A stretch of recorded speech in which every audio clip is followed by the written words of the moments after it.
Hello, everyone, and good morning. Good morning. My name is Tony Staten.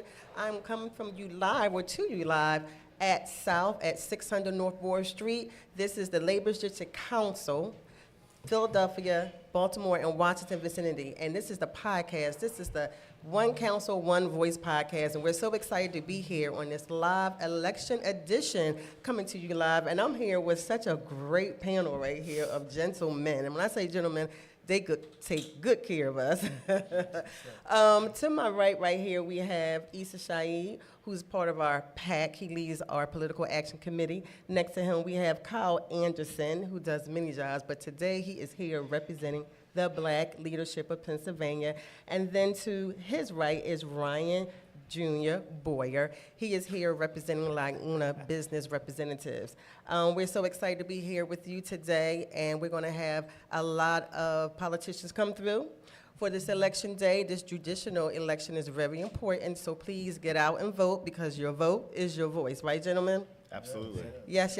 So tell us a little bit about yourselves, guys. Let's go. So I'm Issa Shaheed. I'm the political director here at Labor District Council. I also take the role of the Director of Government Affairs. So I deal with a lot of the political actions and things that happen inside of the council. I work with a lot of elected officials. Today is a very important day. November 4th is Election Day. Yes. And if you haven't gotten out and voted yet, I encourage you to go ahead and get out there right now and get that vote in, and then come down and have a good meal with us. Good morning. My name is Kyle Anderson. I'm, as Tony said, here in the capacity of Executive Director for Black Leadership Pennsylvania. We are an organization that's focused on getting Black folks to turn out to vote and register to vote and to engage in the political process. So really excited to be here in that capacity. I spent about 12 years in Washington, D.C., working on Capitol Hill and in the political space, worked for the Congressional Black Caucus, and just really excited to be able to be here with our friends and partners, the laborers, to make sure folks understand that even though this may not be one of the more, what people would consider one of the more exciting elections, it's not a presidential, it's actually one of the more important, because our Supreme Court has been standing between us and some of the, was about to use a word that's not suitable for podcasts. Some of the stuff that has been going on down in Washington, D.C. So we just want to really encourage folks to get out. And I'm going to turn it over to my friend and colleague, Ryan Boyer Jr. Good morning. I am Ryan Boyer Jr., a third-generation laborer, member of Local 332, and I'm a business representative for Labor's District Council of Philadelphia, Baltimore, Washington, and vicinity. We have about 14,000 members that we cover between here and the DMV area. My job is to pretty much make sure that we work hand-in-hand with developers and contractors to put those members to work. And I also work with quite a bit with everybody on this panel as well. This is an extremely important day, as everyone has said. Right now, we're at an extremely pivotal time in our country. It's the tale of two countries right now. We're extremely divided.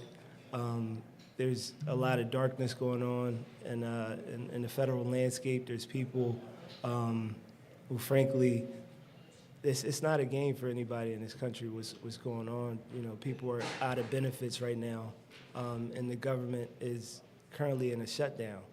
And elections like these are important. Every election is important because everyone's right to exercise their civic duty to get out there and vote. But, you know, right now, more than ever, it's extremely important to get out and exercise your vote. So today is extremely important. I love when we have these luncheons. It's a day that we bring everyone together, and it's a time where we have, you know, all of the most influential people in the city of Philadelphia and across the state of Pennsylvania. And that just shows how important this is to everyone, not just to us, but to them and, you know, community members as well. So I'm happy to be here. I would be remiss, though, if I did not mention our business managers to allow us to have this beautiful day, okay? I would like to thank Ryan Boyer Sr.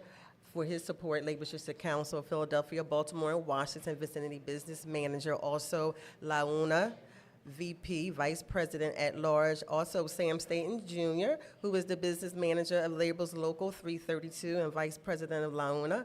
I also want to acknowledge Esteban Vera from Labor's Local 57, James Harper Jr. from Labor's Local 413, Julio Palomo from Labor's Local 11, Miguel Diaz from Local 710, and Sonia Vasquez Luna for Local 572. Without their hard work, dedication to the labor movement, we definitely would not be here today and those before them. So I just wanted to make sure we acknowledge those. So Issa, I see you looking through your phone.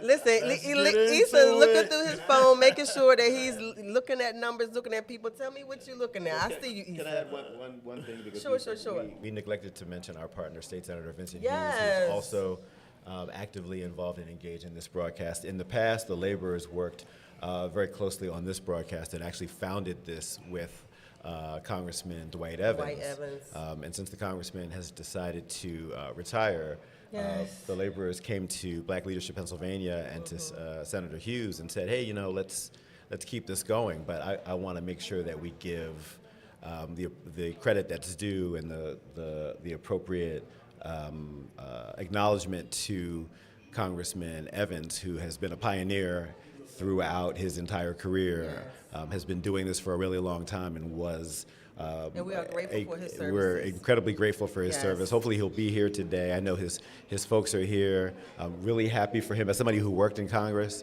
I know firsthand just how difficult that job is, and I'm just really happy to see him retiring on his terms.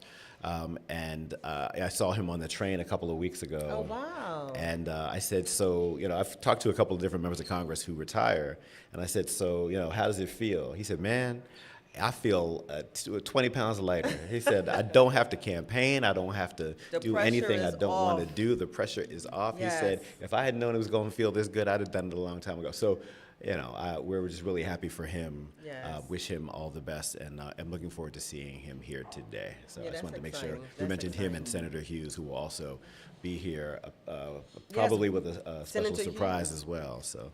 And these are great pioneers in the political movement in Philadelphia and across Pennsylvania. And I mean, I definitely echo all of the love and respect that we have for those elected officials.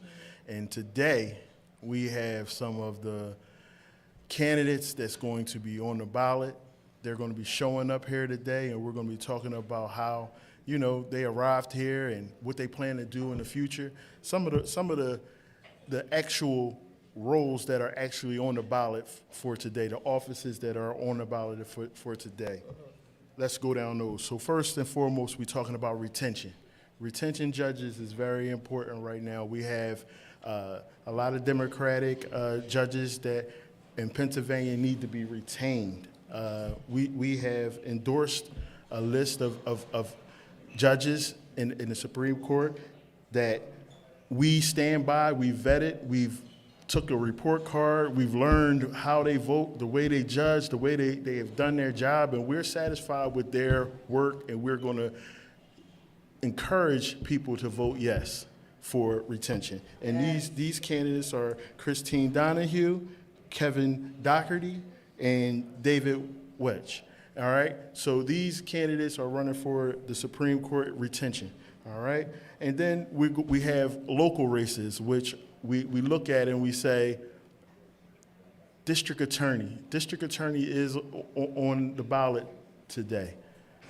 We have a lot of speculations, a lot of conversation on who's best suited for district attorney right now. But the thing is to get out there and put your vote in and get there and find out. We have on the ballot Larry Krasner and also Pat Dugan. Now, when we look at this, we're looking at it from a city perspective. Larry Krasner has worked on a lot of things in our city that has benefited the incarcerated population, reform, and things like that. And, we don't want to get too far into swaying directions and things like that, but we're going to say we've endorsed our Larry Krasner here at the Labor District Council and the Philadelphia Building Trades, all right? Yes. Say it loud and say it. So, Christy Brady. Christy Brady is on the ballot for controller. What is the controller? We had her here last in the primary, and she was amazing answering questions, just letting you know what she does. Nobody does it better than her, but my summation of what she does, she is the watchdog. She is paying attention to where that budget is going. When that money is allocated to different departments, Christy Brady, she's on it. She's paying attention where that money is going and if it's allocated and used properly. All right? And then we have a slew of judges for common plea. Looked at that. Okay? I'm like, whoa, okay. I'm going to run down a few names, some of the ones that we've endorsed and we had here in the primary. Let's start with Will Braverman, Sarah Jones, Deborah Watson-Stokes, which is one of my favorite. Listen, you know, she's a hard worker. Yeah, she's a hard worker, and she's like what you call that the mother of a lot of these judges. They coming back and they supporting her, they getting her out there. So I support her wholeheartedly. Kia Gee, young lady, she came to us early on, and she was fired up, and I loved her energy. And I checked her resume and what she was about, and we decided to endorse her, and she's made it onto into the general election. So Irina Ehrlich, Larry Fernese, Leon King, and it's a few more here. Jennifer Santiago, beautiful young lady that came in, and she was, eager, and now she's on the ballot. So these are some of the names of the people that we've endorsed and that we want you guys to get out and vote. We want to increase that voter participation number in Philadelphia. Yes. Right now, in the last election, we were about 17%. I want to set a goal, man. I want us to get out there and get above 25% at least for this election, man. We really need you guys to get out and vote. So important. And I think one of the other things, too, is that, as you mentioned, there are a lot of folks on the ballot. It's really important that you go down and you select all of them. Don't pick and choose. Too often that's what happens. So go down, select all of them. It will literally take less than 5 minutes of your time in the polling place. I did not do a mail-in or anything like that, so I'm going when I leave here to go do mine. But my mom called me this morning, and she's like, "So what am I supposed to do again?" You gotta share that. You gotta share So that we slate. absolutely You gotta have share the to. ballots. If there are older folks who need rides or just need somebody to walk over with them, make sure you're doing that. We've got to take more personal responsibility for making sure we get folks out to vote. So then we step out to the counties because, Labor District Council is bigger than just Philadelphia. Okay. So we have some races that are out there in Montgomery County. Lauren Hughes running for Common Plea. That's another person that we've endorsed. Out there in Bucks County, Tiffany Thomas Smith. She's out there running for Common Plea as well in Bucks County. So if you live in those areas, please hit the vote for those people as well. We have a lot to offer here. It's a lot of great candidates on the ballot, and do your due diligence, but definitely get out and vote. And if you're not sure, please go to LECET, LECET, Philly 5 County on Facebook, and I have the slate posted, the ballot posted that has the agenda for the laborers, right? Our agenda is important in terms of communities, in terms of building laborers and partnerships. So if you're not sure, go to that Facebook page. We have the copy of the slate posted, just in case, a little push here, a little shove there, never hurts if you're unsure. And get those 18-year-olds, Yes. those 19-year-olds, People those you cousins. taking care of, okay? Get that family out. Let's of 'em, put them all yes. in the back of the truck and say, let's go. Let's go vote. important. It's It's a important. family thing. I was at the polls this morning. I normally start my day off opening up the polls. I'm in the 3rd Ward of Philadelphia, committee person. And I normally get out there early enough to be able to get the doors open and the machines up. And I met a family this morning. Wow. They came out together, to really get that tradition of voting together. Mm-hmm. And I thought that was very admirable to be able to see, a first-time voter with a senior citizen that has been voting, a mega voter, we call her. Mega voter. And, come out and keep passing that tradition on. So bring your family, bring your cousins, Tell your mom and them, That's right. get out and vote. Everybody 18 and older. It's so important, like you say, Issa, to start those traditions and let them understand why it's important to vote. You know, your vote is your voice in a sense. So even if you're 18, it's important. I mean, a lot of people go in front of these judges, right? You need to understand that the judges support and will help you and just won't throw the book at you. But you have to know you got to vote these people in to help support your second chance or whatever that looks like, right? Second chances are important. So again, this judicial race is very important to everyone. Please get those numbers up, like Issa said. We got to get those numbers up. So, right. Oh, right. Yeah, it's 6 o'clock this morning. My mom reminded us in the family group chat, everybody go out and vote. That's some of the fondest memories that we have is going out as a family, voting together. When I was younger, you know, my mom would wake us all up, and, you know, once I got of age to vote, it was an exciting thing because we made it exciting. You know, it was like, all right, we all gonna get up, we gonna go head out and vote, and that's how you start the day. You get it out the way early. Okay. No, go ahead. Well, I was going to interlude to a question Yeah. for Kyle, like, you know, to talk about some of the topics that are actually on the ballot or, like, you know, at stake here. You know, when we talk about Supreme Court justice and judges, we talk about the issues. You know, we have some big issues that's out there. We want to talk about some them? huge issues. I mean, our Supreme Court has been standing between us and some of the more negative policies coming out of D.C., and so they will be actively involved in everything from determining voting rights in the state of Pennsylvania to women's reproductive rights to labor rights. I mean, one of the reasons why this is such an important election, not just for everyone, but specifically for labor, is the importance of preserving rights to organize and labor rights. And so our Supreme Court, our state Supreme Court, is involved in just about every major issue that we're faced with. And one of the things, this is a good segue, actually we've had two questions, it's a good segue for what's going on in D.C. right now and what is essentially the backdrop for this election, and that is the suspension or elimination of SNAP benefits for millions of people across the country and hundreds of thousands, if not millions. The number I heard,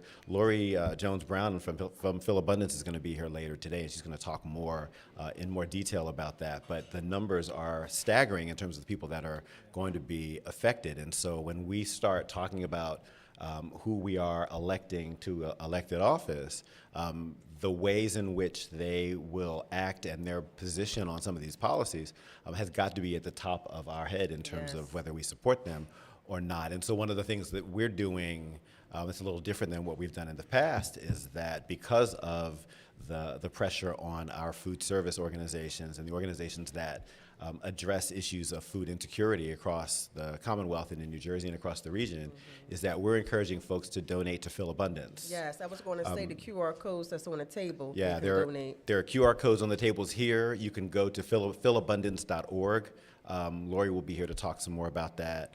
To donate, you know, folks are going to come here and eat, and we encourage them to come and eat and enjoy themselves, but also think about folks who are right now trying to figure out how they're going to put food on their families' tables. Right. So anyone who feels so inclined, please go to philabundance.org.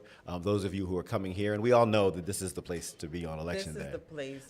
Those of you who are going to come here, there are opportunities and QR codes for you to be able to scan and make a donation to Phil Abundance, because this is really one of the most important issues that we're being faced with right now. People are being affected all around the country, and also in this region. So we want to make sure that we're highlighting the importance of supporting Phil Abundance and other organizations like it. But to your point, I mean, our Supreme Court is the barrier between us and some of these policies, and so making sure that we have the right folks in those roles is also critically important. But I wanted to go back to something that Ryan said, because I think that Ryan is representative of a demographic that I think we don't, Touch and we much, being the entire sort of electorate, the political infrastructure, don't touch enough, and that's younger voters. And so talk a little, I won't put you on the spot, talk a little bit about what younger voters are thinking and ways in which we should be talking to them to make these issues real for them. I know many are disillusioned, and so talk a little bit about what you're hearing among your peers friends. and your friends, and what they're saying. Yeah, I mean, that's a great question. I think I heard somebody say it, but the term now is like political fatigue. A lot of younger folks are just tired and disengaged because they feel like their lives really aren't being marginally affected by whoever's in office. They feel like a lot of the issues that they have aren't being addressed. You look at, some of the economic issues that plague millennials and Gen Z. This is probably one of the first times in United States history that, our generation isn't doing better than the generation before ours. Like, it's extremely expensive to buy a home, so you have a large number of millennials and Gen Z who can't afford to become homeowners. The job market is really bad right now for kids coming out of college. So there's a lot of different issues that younger folks are speaking out about. They've been very vocal on podcasts and all over the internet, and they just feel like those issues aren't necessarily being addressed.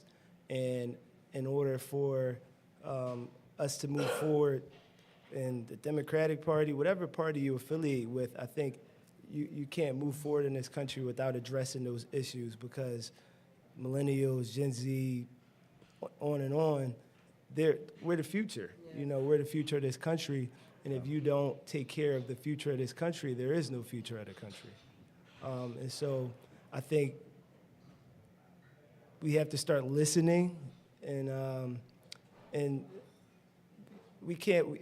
I think a lot of the time, legacy movements and different political parties have this attitude like, it's worked for us in the past, so we know what we're doing.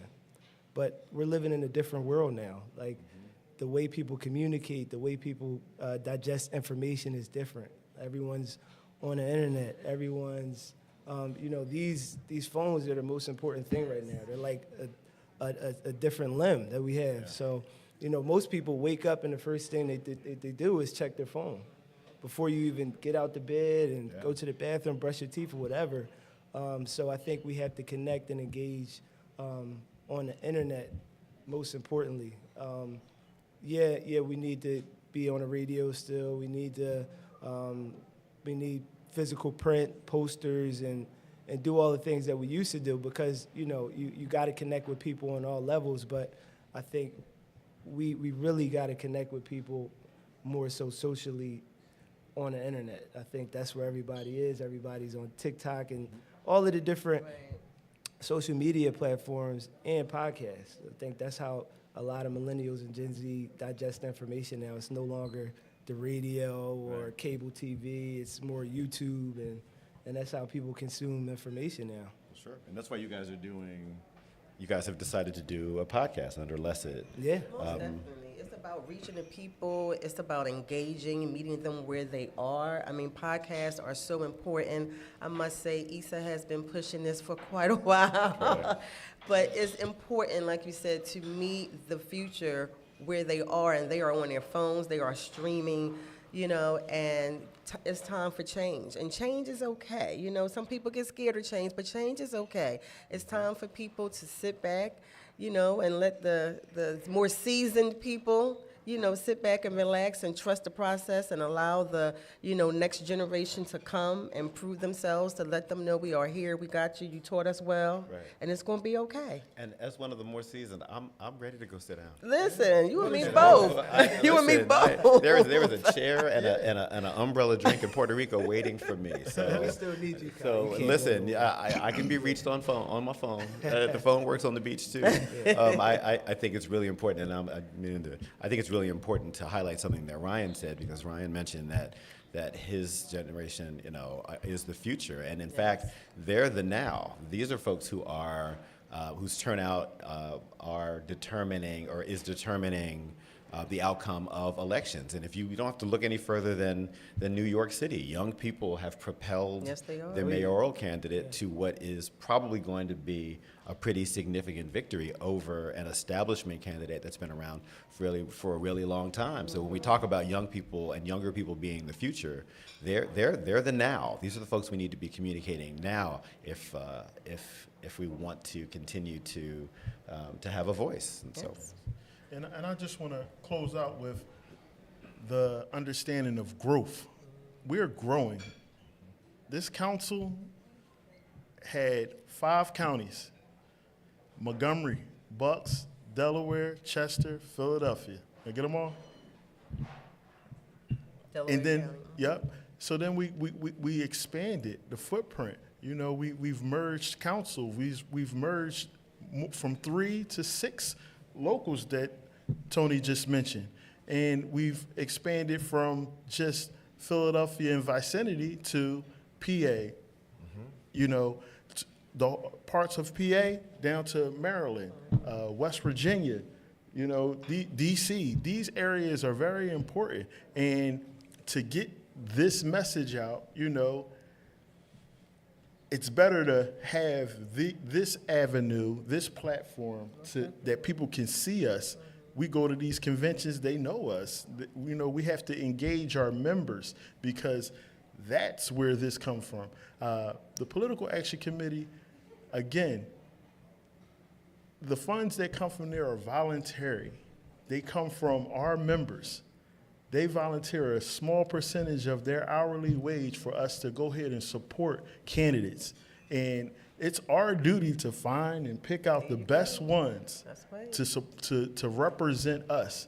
And I feel like that's an obligation, a duty, something that you have to do with integrity. You have to go out and seek out and find the ones that really represent what our mission is. And our mission is to really provide a safe workplace for our members, Most definitely. prevailing wage, healthcare benefits, pensions. You know, pensions are like dinosaurs now.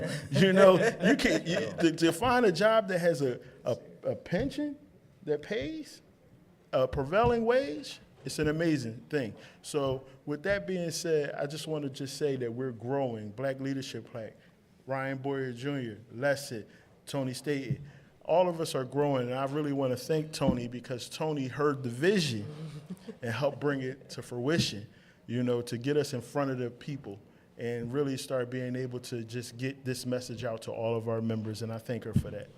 Well, thank you, Issa. We're going to take a quick break. We've done well, gentlemen. Thank you so much. I can't wait to come back. And we'll be right back with more of the Labor's Live special edition from our One Council, One Voice podcast.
And welcome back to the Labor District Council, One Council, One Voice, Election Day special podcast.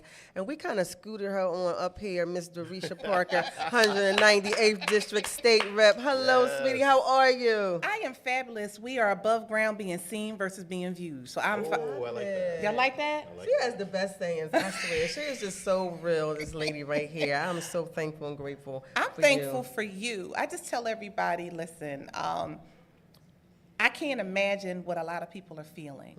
So sometimes, you know, as women, we cover it up because we'll wear sharp outfits, sharp glasses, and makeup, and we are really dealing with a lot of things. So thank God to Farida Boyer and the Black Rain Campaign. Thank God for Yes. Ryan Boyer and you for this podcast. Thank God, because we need to let everybody know. Guess what? That our health is on the line. Our democracy is on the line. Our women's rights is on the line. Our voting rights is on the line. And if you are at home and you have a big bag as a woman and you have this envelope that has your ballot on it, I am asking and encouraging you to drop it in that beautiful green, Yes. one of those boxes. We have 35 or more throughout the city that you can drop in, and we need your vote. We need it to count because we need your representation, and it definitely matters. It's so important that people understand too when they're doing the mail-in ballots. They have to get it in before 8 o'clock this evening. I heard Commissioner Sabir on, like I said, yes, who's It's here? here, Okay, yes, yes. okay. It's important. It's a 3-step. Yes. Take one envelope, put it in a secure envelope to put it in another envelope, seal it and sign it and date it, please.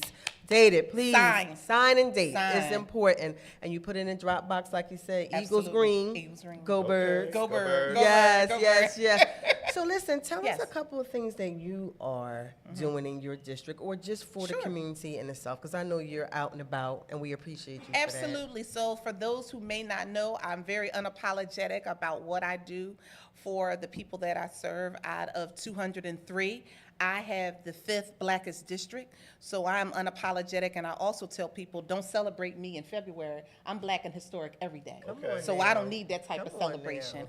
One of the things that I'm also passionate about is we're talking about disparities and health disparities. I do what we call Menstrual Monday, Tampon Tuesday, thank God for Tampon Thursday, and Flow Friday. What is that talking about? We're talking about menstrual.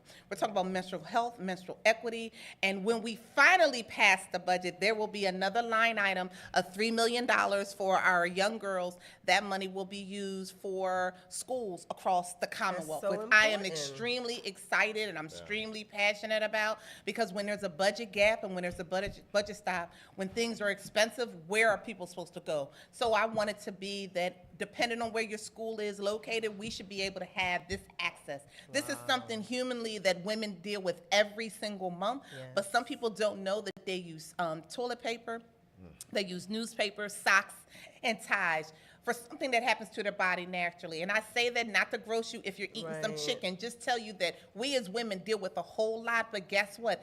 We need to make sure we vote. We need to make sure that I do sit in a one-seat majority that is next year, but now that I'm on the forefront, and I will also share with everybody what it also means, the power of voting. The power of voting is you're actually looking at a state representative who represents parts of East and West Oak Lane, Allegheny, Nicetown, Logan, and Germantown. I'm also vice chair of the Legislative Black Caucus. I serve on commerce, insurance, children and youth, aging and older adults, and agriculture and rural affairs. And what about these food deserts? Listen. So we are literally talking about a person who is unapologetic in how we fight Yes. for things that are us and fight for me. So I can't wait to hear from you to say, guess what? We have a farmer that is in your district or touching your district that Yes. is looking for a grant because they have an urban farm that they want to do something. And guess what I'm able to do? I'm able to bring the Secretary in of Agriculture Wow. and his team to say, you know what?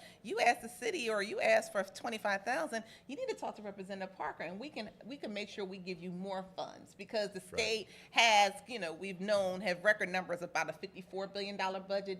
Don't get excited this year, because I got a little excited when you said that. I got a little excited when you said that. it ain't gonna be. It's gonna be a 5, maybe a 4. It's gonna be in the billions, but it's gonna be a little bit different what you're used to. Right. But still understand that I feel that when we're talking about agriculture, we're talking about things that's really near and dear to me. I'm passionate about that, and because of our 1-seat majority, I was able to get another bill passed Talk to us. onto Governor Shapiro's desk. So I just tell everybody, when you are about this work, it's about being intentional about people you serve.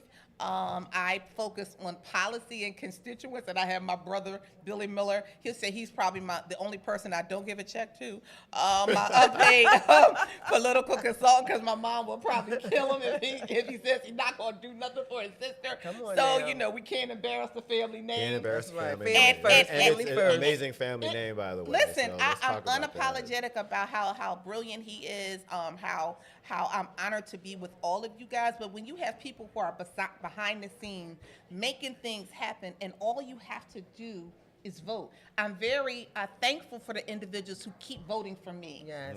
And I want you to continue to vote for me, but my message wants to resonate to other people that say, you know what, I feel disenfranchised because of what I did, what happened last year. Right. So everyone right now is still in a funk, because we got a criminal in chief in his egregiousness, and he's doing a lot of things to take things away from you that you take for granted. Are we what am I saying? I can say? You can Tell say the whatever. truth. Oh Tell the boy, truth. it's on and I mean, popping. So I said all that to say that elections every 6 months has consequences. Yes. And you can participate whether you do it in your pajamas, which that deadline has passed. Now you have joined me and many others that have to do it in person. And Me guess too. what? Me too. It was Yeah. exciting. Did I do some constituent services inside the polling place, outside? Yes. Was it a great feeling? Always a great feeling. And I think to me, I want us to do more of this. That's Right. why I'm very thankful for the Black Leadership Philadelphia, and all of the things that they're going to be doing in our Northwest region and beyond. Because Absolutely. where it's really located, Yes, it's that a it can central touch location. so many different parts Most that there's going to definitely. be no reason. I'm looking forward to next year is doing phone banking, next year doing get out the vote, and we can start when it's cool in this time of year to Right. gear everybody up for 2026. Listen, we're really excited as part of Black Leadership Pennsylvania. We're really excited about where we are and the support that we've gotten from elected officials. You were at both you and Tony were actually at our grand opening of our office at Shelton and Morris in Germantown. I think all of us have experiences being in that area. I used to take the H and the 26 to Central. So Green and Shelton is where we'd all congregate, and then we'd get on the 26 and go up to Shelton and to Central, and some of my friends were going the rest of the way up to Girls High, and so it's great to be in that neighborhood. There's been some amazing things. I know you are responsible for some of the. I know that's not your district now, but you were responsible for a lot of the major improvements, including that co-op that's there, which is Beautiful amazing. I Listen, love you you're gonna say take credit that. for I it, love and it. I can take the love heat. it, I kid. can take the Shelton heat and Morris, if somebody right? wants to have That's something to say about Okay. it. No, that's Okay. fine. And let me tell everybody, when you are, as one of our leaders, Congressman Evans says, when you remain focused, things Yeah. happen. That's okay. When I met with him, when I talked about running for political office, he says, what do you want as your legacy? I said, right now, I'm trying to understand where's going to be the best bathroom when I get to Harrisburg. Because I'm trying to understand what's going to happen. Not the So one of the best things he said is, we got to talk about grocery stores. We got to talk about food deserts. And he said, let's talk about it. We met, and now fast forward. So it was thank you for Congressman Evans. We had Senator Street, Senator Hughes, and Councilmember Bass and myself.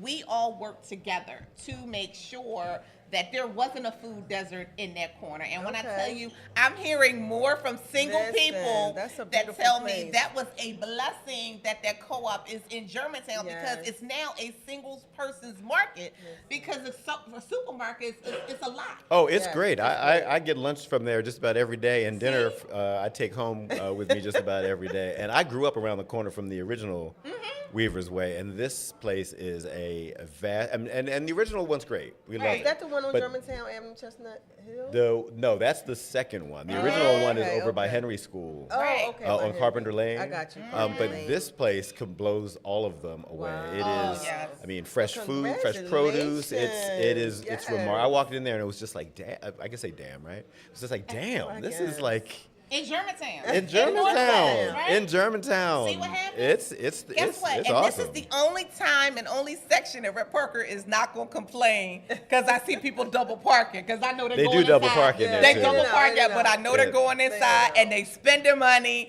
and they're shopping, and they're happy. The variety of food That's is what's amazing. It has a lot of important. halal food. It has vegetarian. It has everything on the spectrum. And guess what that came from? It came from discipline. It came from a conversation of what you want your legacy to be. And now here we are. I'm just so excited that is one of more things to come. I'm going to send out the information so that Sam and Ryan can come Okay. to our groundbreaking ceremony that we're going to be doing at Happy Hallow. Shout out again to Councilmember Bass with her Okay. vision with all of this, and City Department of Rec and we have worked together to make sure that something is about to happen in your neighborhood. Because one thing I do, and I challenge individuals who are black politicians, take your car if you're elected in your hood, drive it all the way to the suburbs. Yeah. Tell me what you see when you're on your way to the suburbs, and then when you turn around and come back. Tell me what you see in the suburbs. I like that. What you see in the suburbs. If it's not in your hood, it's my job to make sure Oh, I it's love in the that. hood. Now, So come I'm on. gonna throw some gems out there. You know, I love to go get my hair done, right? Throw 'em But one out. thing I hate when it's a bad day, I gotta get out the car, put my umbrella on, and go get my clothes out the cleaners. What if there was a drive-through cleaner that I could also get a smoothie and a salad? I wouldn't have to leave my Yeah, you're car. trying to So spoil I'm gonna us. put that out in the atmosphere in the 198th district. That's what I really am looking for. I'm looking for something that people have out in the suburbs, and I want to give them into the city life. My Yes. city dollars should not be going into the suburbs. It should be spent in my hood. And guess what also we have? Y'all know I love to get my nails done. Come on now. I ran into my black nail salon in my district, right on the corner of Wayne and Seymour. She's a Oh. full service salon. So when I tell you that Rep Parker is speaking it, because I love giving props to black businesses. That's right. Because It's that is hard. commerce. That's right. That is business owners. That is putting people employed. But we got to let them know that there is a help and assistance for you. We are not an ATM, meaning That's the true. government. But we could put you on the path to make sure that not your business because of franchise, because then we'll have conversations of one, that you'll be a millionaire and eventually be a billionaire. So I'm saying thank you to all. I took my cue, and let's have another conversation with the next guest. Yes, and thank you for supporting and bringing those black businesses up, and because it's about supporting the community for them to Absolutely. thrive. So we got to make Right. sure when they are available in our community, we actually serve them, and we patronize them. With that being said, thank you so much, State Right. Rep. We appreciate you. I love y'all. Thank you so much for giving us this platform. I don't know about you. This is a blackness today. Come on. We on a black platform with all of this blackness, with the Shoulders people back. giving me directions on behind, with our union leaders that always instill in us, and it's about giving it back because they always pay it forward. Yeah. So thank you to y'all, and I can't wait to hear who's next. Well, and we can't let this go without Yes. highlighting the legacy that you come from. Yes, that's important. Your father was an amazing leader in this city. Your mother is still an over amazing there. leader in this city. Oh, I saw your mother is still an amazing leader in this city, and so I mean, I know that they are both and very proud of the work that you've done. We were talking for a minute off mic, and she said, "Well, I've been doing this for 30 years," and I said, "Damn." I said, "Oh, I'm sorry, I didn't mean to say it like that." She said, "No, I'm proud of the fact that I've been doing this for 30 years," and so I really want to give you your props for hanging in there and doing this. We know this is not hard. For those of us who have worked in politics, know there are way easier ways to make a buck. This is not about that. This is about a commitment to service. I love this. I love the and fact that you so- said that to me. Well, listen, we know. family. Well, But I we need are y'all family, also to but we tell also me know in a this way- is but hard I love, work. But I love the work that y'all do, because you can also pick up the phone and say, "Yo, Rep Parker, I don't appreciate that," and that's what I appreciate with this family. You can tell me in a text message, and Right. I don't get my feelings hurt. Well, So but we thank also you. know that there are people who are in your community who will also do that. Who will also say, "You getting a call right now?" Who will also course. say that because you're out in your community, you'll see people on the street that say, "Hey, Rep Parker, I don't like what you did." It doesn't have to be somebody who is important.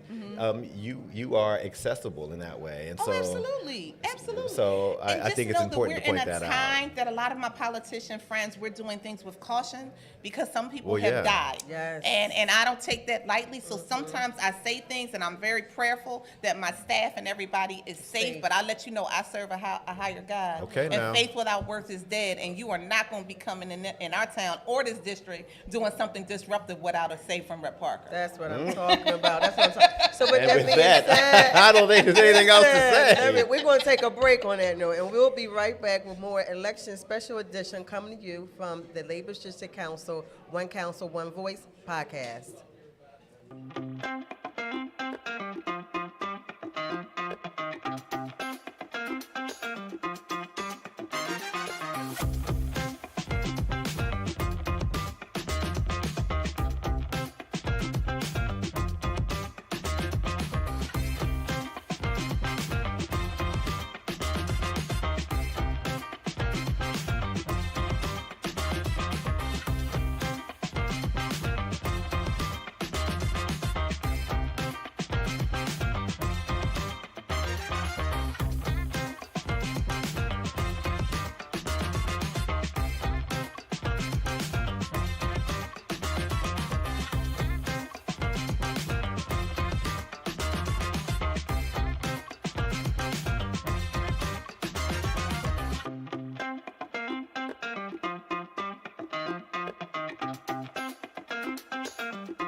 It's your brother Issa Shaheed. We're back. One Council, One Voice podcast. We have Tony Staten here and none other than my brother, Omar Sabir, the Commissioner of Philadelphia. Chairman. Gotta put some respect on it. Put some brother. respect on it. You Chairman, know? man. Long Work way hard for coming. that. Long way coming. That's right. Let's talk about this election day today, sir. What's going on Yes. out there, man? Give us a quick rundown of what should we be looking at? What should we see? Hey, man, polls are open, but we need people to return their ballots. Come on, tell You us. know, I'll tell you something, man. We got 30,000 ballots out there, man. 30,000 So I need everybody to lift their voice, tell everybody to bring them ballots back to the Eagles Green Dropbox locations. Don't put them in the mailbox. Yep. Bring them directly to us because postmarks don't count. We have to have the ballot in our hand completed by today at 8 p.m. So for those that don't know about the mail-in ballot, and you know we have members everywhere, tell us about the process of getting a mail-in ballot, you know, and walk us through it all the way up to today. Sure. So you request a ballot. You can do it online or come to one of our satellite locations. We either mail it to you or you come pick it up, and then you have to fill it out, complete it, just bring it back to us. I mean, it's a real simple process. Is that simple? Yeah, when I say it simply Why like doesn't that, people everybody do understand. it, Omar? I don't know. I mean, there's a lot of misinformation, disinformation about the whole process. But members, right, whenever we see increased voter turnout, it's through the mail-in ballots. Like every city, they do the mail-in ballots. That's what increased the turnout. Yeah, okay. So I've been out in the streets and I've been pushing mail-in ballots because mail-in ballots seem like they work. They work a lot better. It's like you never know you can never predict the future. You know, as they say. Right, that's right. You can plan a pretty picnic, but you can't predict the weather. That's right. Okay. Right. Okay. Outcast. Oh, that's right. That's okay. I like that. You going outcast? You know, if you have an opportunity to go ahead and get your mail-in ballot in, say 2-3 weeks before election day, Yes. you know, you could come just hang out with us. Yes. Right, that's Eat right. some That's already done. I catfish mean, look, and that's the way yams. I voted. Right, I voted by mail like a few weeks ago, but my wife, she votes in person. So at about 3 o'clock today, we're gonna go. We're gonna vote as a family. So you know, I mean, to each his own. You know what I mean? But again, you know, we definitely want you to do it. That's the thing. Right. Forget mail-in. Forget the voting in person. Is all of that. We just want people to vote. Absolutely. Because people typically take short? off. Where do they fall short, like the mishap in terms of mail-in ballots, you see? What do they do wrong and it doesn't count? Because that's important for the people So to the know major also. mishap, what we're seeing, and again, this is something that just bothers me, right, to my soul. And I spoke about this earlier. It's that people, they apply for vote by mail ballot, they don't vote in person, they don't never return the ballot. It's thousands of people that make those mistakes. Now, you still have people that makes the mistakes when they don't sign it or they put the wrong date or don't put their ballot in the secrecy envelope. I mean, those numbers are going down slightly. Right. But the main thing is people just not returning them. And we have to sort of work on that to get people to return their ballots. Yeah. So Omar, chair, There you Commission. go. Yeah, that's right. There you go. All of it. All of it. CCO, Chair Commissioner Omar, Cheney graduate. Cheney graduate. Come on. All right. What do we have to do to increase the voter participation in Philadelphia? Well, it all starts with the candidate. That's just number one, right? I mean, if people don't fill in the candidate, then people are not going to come out. I don't care what you do, right? I think my job is really just to make the process as easy. I looked at it the backwards way. I took all the excuses that people were saying that the reason why they didn't vote, like I got to walk my dog, I got to do this, I got to do that. Wow. All these different reasons. We got satellite locations located all across the city of Philadelphia. So Talk about 'em. it's very easy for you to do it. You can walk in, request your ballot, you print it out right on the spot, and you get your civic obligation done. I mean, you can even vote in the hospital now, right? You can vote if you're currently incarcerated. And again, a lot of that was from Act 77 that was signed into law by a legislator and former Governor Tom Wolf. You know, voting is easier than it has ever been, and we're just making it easier for the people. So we took away all those excuses. Now it's just No excuses. ready to do it. No excuses. He just glazed over the satellite location. This is a Well, we only big got 10 minutes. deal. No, We only got 10 You got minutes. 3 minutes left, so We talk got 3 to us. minutes Where are they Big located? deal. Every district Right. under his administration Come on. has a satellite location in the county of Philadelphia. That's right. I mean, we're the That only is amazing. we're the only county in the country that has full-time satellite locations. That's it. We open all year long. We're not just temporary. We're open all year long, so you can get your voter registration done. If you're a poll worker, you can bring your boxes there. I mean, it's basically a mini city hall brought to the neighborhoods. Chair Commissioner Omar Sabir has changed history in Philadelphia. That's right.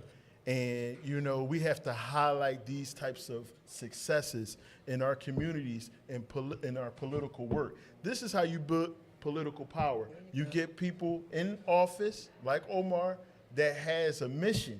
And his mission has been fulfilled by getting those satellite locations. Now, every district, if your council, and you have 10 councilmatic districts, every single one of them has a satellite location that you can walk in, place that vote by mail ballot, go. and cast your vote. No excuses. Yeah, No and we got excuses. city hall, so it's really technically 11 of them. There you go. We're there, but again, just today, I just want to make sure that we reiterate that the polls close at 8 p.m. As long as you're online before 8 o'clock, you're going to be able to vote no matter how long the line is. If you're in line by 7:59, you're going to be fine. So we want to spread the word, let everybody know, and then people can also find their polling locations at our website at vote.phila.gov. They can just type their name and their address in, and they'll tell them where their polling locations are. And you should have some happy people at those polls because they got a little increase Yes, this they making a couple of extra dollars. recently, right? Oh, it's been a couple years. It's been a couple years, yeah. But the pay now was up to $295. Wow. And of course, I'd like to thank our state legislators for appropriating the resources for us to have that. So, major shout out, of course, to all our senators and state representatives who actually came up with the resources for us. Great. Some great work being done by our commissioner, Chair Commissioner Omar Sabir, and we love you. We support you here throughout the council, throughout the labor movement. We appreciate your work and the way you stand up for voters' rights.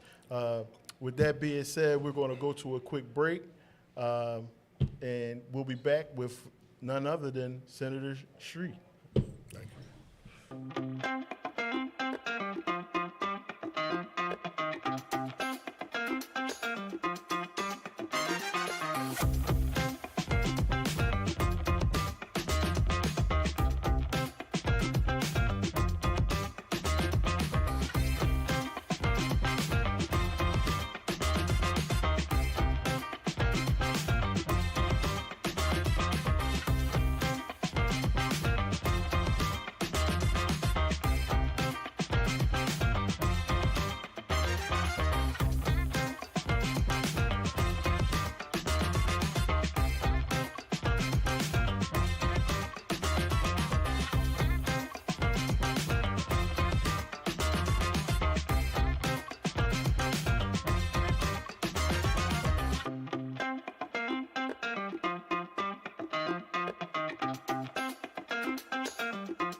We're back.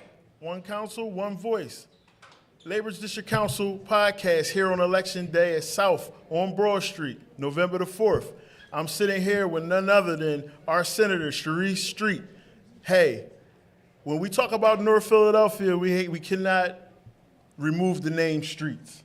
It has a legacy here in North Philadelphia, starting with his father, his uncle, Milton and John, Mayor John Street. And now we have none other than the Senator, Sharice Street. Thank you for joining us. Thank you for having us. Well, I want to go ahead and talk about the big elephant in the room, Election Day, retention. Like, how do we retain these judges across the state? Well, I'll tell you a few things. One, we need to have significant turnout, and we need to have it both in Philly and the Southeast. We need to make sure that we hold the margins in the rural counties, and then we need a big turnout in Pittsburgh, Erie, Harrisburg area as well.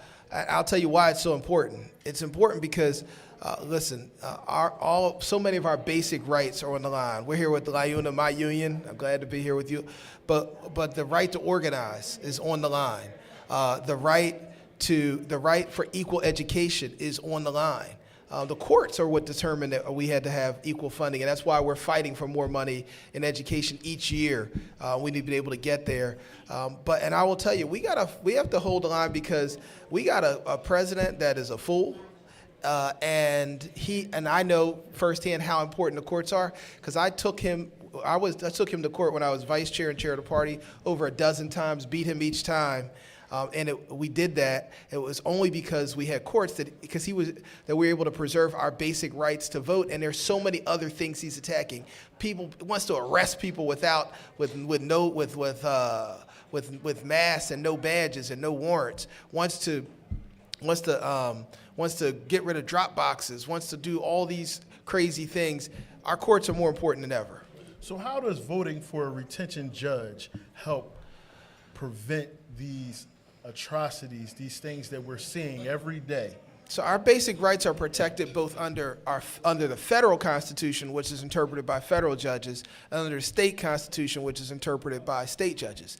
And so when we sued Trump, or when for violation of rights, we do that. Our rights are protected both under the federal and state constitutions. So there are rights about what you have to do in an arrest that must be protected. So even if you're an ICE agent, you have to have there are rules you have to protect. That's part of why I'm a big supporter of DA Krasner, because he understands we're going to protect people's rights. And it will be state court that he's taking those ICE agents to task if they violate people's rules.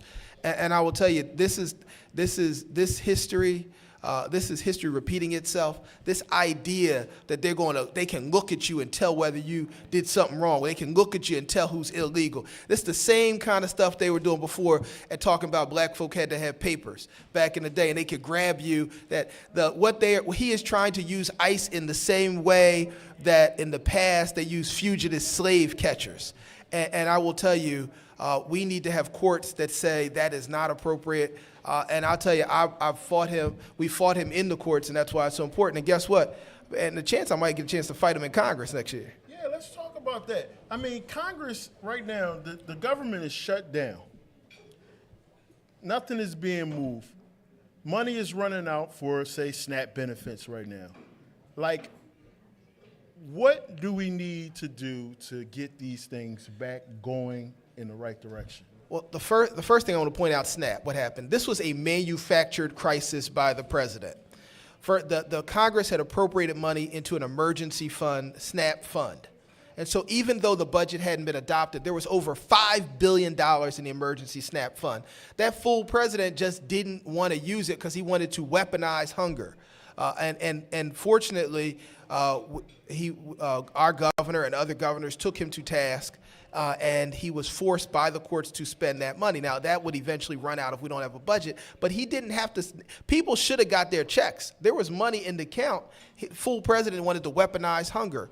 I tell you, Congress needs to do its job in the way of oversight. And so, one, as a member, if I'm privileged enough to get elected and win the primary, that'll pretty much, the winner of the primary in the 3rd Congressional District is almost certainly going to be the congressperson. But then I'm going to take the skill set that I have and let's start looking at how we flip those other seats. When I became vice chair of the state party, the Republicans had out of 18 congressional seats in the state, they had 13.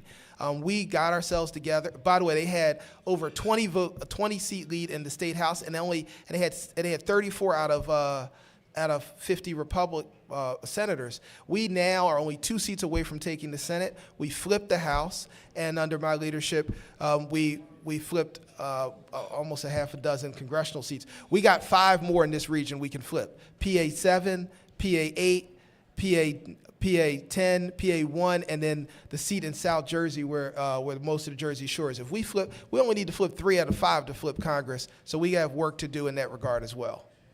He has a plan. He has some ideas. Sounds like some great things to try to get accomplished in Congress. So when I asked this question about Congress, you've announced that you're going to run for Congress. You've picked up some endorsements. Let's talk about LIUNA. those endorsements. I'm pleased and proud to have the support of the Philadelphia Building Trades. We've got a number of elected officials. We had over 200 women come out for us, and so we've picked up a lot of endorsements. But I will say this on that selection: most of the folks who are running in this race will have a message about how they are planning to take on Donald Trump. I don't expect a lot of people in the Democratic primary to say they like Trump. But I will tell you, Donald Trump doesn't fight fair, and many of those folks will not be prepared for the way he comes at them. Donald Trump threatened us 27,000 times in a single week. His folks did when we took him to court and beat him in 2020. I have been in these kinds of fights with him. We have beaten him in the past. We will beat him in the future. And I will tell you, from a child when we were in the civil rights movement and they broke in our house, killed a dog, when they firebombed my uncle's office. These are experiences I have had that have prepared me for the moment of fighting a guy like this who gets in the street, gets in your face.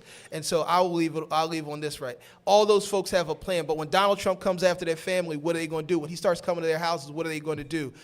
When he came after us, he backed off because he understood, one, he wasn't coming to North Philadelphia, where I'm proud to live, born, raised, and still live. Secondly, they posted this online. They said, don't mess with the street family. They're crazy. Because, see, we're not going to be intimidated by Donald Trump. He'll be intimidated by us. And finally, I will say this, for all those folks who have a plan, the question is, as Mike Tyson always says, everybody's got a plan or they get punched in the mouth. When I get in there, I've been in a ring before with a guy like Trump, and we'll beat him again. Hey, you heard it first here. Senator Street, Chair Commissioner Omar Sabir, they don't take no stuff from Trump, period. not here in Philadelphia.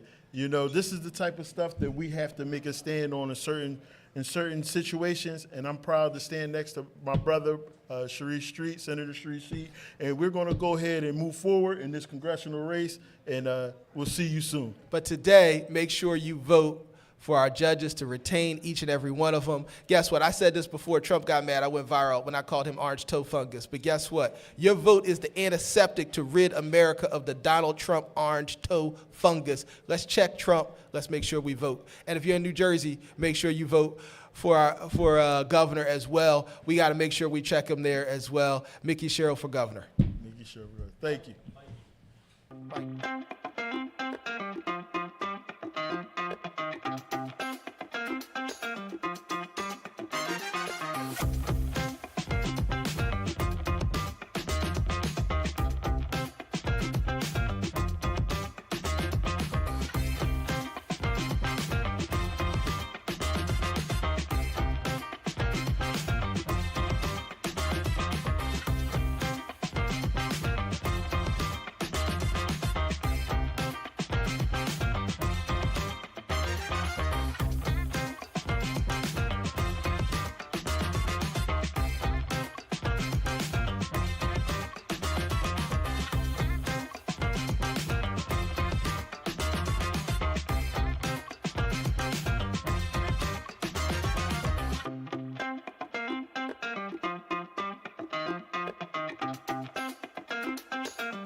right, it's your brother, Issa Shaheed. We're back here at One Council, One Voice podcast, and I'm here with none other than Rep. Morgan Cephas, Miss West Philly, Oh, I born love and raised. You know? Listen, I represent the house that he actually grew up in. So, and you know, we renamed the street after him. Okay, there she goes. She got the history on me, so I try to absolutely. back off of the ones that know a lot about me. But tell us about what's going on. I was out at the polls earlier this morning in West Philly. I was on the south side of Market. Okay. You represent the north side of Market. Absolutely. So, I mean, I told them what I saw. You tell them what you seen. Listen, out in West Philly, there is a lot of just excitement and energy on the ground. I mean, we are watching in real time what it means to have Republicans set an extremist agenda and, you know, their attempt to impact the polls with, you know, all the things they did on November 1st with eliminating SNAP, eliminating LIHEAP, eliminating, you know, our health care, increasing our health care premiums. So people are seeing in real time what it means when Republicans are at the table and setting the agenda. We realize that our communities are absolutely on the menu. So I've seen just a lot of excitement at the polls, a lot of really great turnout, because they know what is at stake here in the Commonwealth of Pennsylvania. I mean, we know our Supreme Court races are on the ballot with retention, and they don't necessarily want to see Pennsylvania go in the direction of Texas, where we see Jasmine Crockett literally fighting for her own individual seat. Absolutely, absolutely. You have some mighty wards in your district, and I just want you to speak about that because sometimes we don't give our seniors that shine, and they are really the backbone of our voter process here, the voter power that we have in Philadelphia. So if you could talk about that, because you have a ward in your district that's outstanding. Absolutely. I have 3 amazing wards. You don't want to get, I'm not going to get myself in trouble. So we have the mighty 34th, which is led by our party chair here in the city of Philadelphia. It is the most dense ward out in West Philly. We also have the mighty 52nd, which is led by none other than our majority leader, our forever majority leader, Councilwoman Catherine Gilmer Richardson. And we have the 4th ward, which is led by Councilman Curtis Jones Jr. And, you know, just as you mentioned, you know, the baby boomer generation is absolutely has been the foundation of the Democratic Party here in the city of Philadelphia. They could tell us millennials and Gen Z a thing or two, even though we are, you know, growing to be one of the largest voting demographics here in the city of Philadelphia. Baby boomers still are super voters, and they, you know, tend to come out a little bit more than we do. All right, so you had some breaking news not too long ago. You made some announcements. Oh, absolutely. Tell us what we're missing out on here. Listen, you're not missing out. Just, you know, make sure you follow me on social media. I announced recently a run for the 3rd Congressional District. You know, our phenomenal congressman is not running for re-election, so I threw my hat in there, and, you know, we've been out in the field for close to about 2 months. There is a lot of great energy on the ground. People just really excited about the future of the city of Philadelphia and, you know, tackling the challenges that we have here in the city, and particularly ensuring that, you know, Washington is actually going to deliver for the city of Philadelphia. Right. And, you know, that's one of the reasons why I ran in the first place. I mean, my first election was in 2016, and, you know, I had the opportunity to be in a crowded field and, you know, had to take on the Democratic Party itself in that race, but, you know, we were able to be successful. And, you know, one of the reasons why I wanted to run in the first place is, you know, our generation is one of the first generations that won't do economically better than our parents. And that was a reflection on, you know, how we were raised. I worked for minimum wage, which, believe it or not, at the time in high school was $5.15. I think I remember that. You remember that? Yeah. My first job at the Philadelphia Zoo, I mean, again, I was, you know, looking to save to, you know, go to college, go to the University of Virginia, recognizing that the minimum wage is, you know, a whopping $7.25 is still, you know, concerning. But then also I was one of those individuals that graduated with a significant level of student loan debt, meaning that I had to prolong, you know, the things that I wanted to accomplish, purchase a home and, you know, start a family, buy a car. But, you know, when we're we're looking at Washington, D.C. in this moment, not only is that going to impact, our future ability to be economically stable, but the next generation coming behind us are just as deeply concerned. And, we don't use this seat as an opportunity not just to bring out turnout, but also to bring more Democrats down to Washington, D.C. from Pennsylvania. But also I feel like Philadelphia, because of our density, we have the ability to dictate politics in the Commonwealth of Pennsylvania, which means that we can actually set the national agenda for Democrats. Right. And on Congress, there's some other prominent black women that have held some seats. Pennsylvania, Summer Lee, Texas, Jasmine Crockett. Absolutely. I would love to see you three all up there. It'd be like the Congress SWV out here. Listen, from your lips to God's ears, we're going to get there and sing a tune. Not only we going to be singing from the choir, we're going to be preaching to the congregation about getting out the vote and ensuring that we are tackling the challenges, that we have here in the city of Philadelphia. And I had a distinct pleasure of actually serving with Summer Lee when she was up in the State House. We actually hosted a fundraiser out here, and then she has been an absolute trailblazer as, being one of the first black women coming from the Commonwealth of Pennsylvania.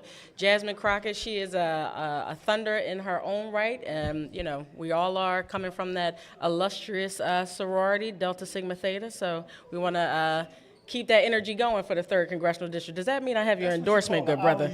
I just threw that up there for you to dunk that. You just would have got it. Go Listen, ahead. does that mean I get your endorsement, good brother? HBCU all the way. Oh, I love it.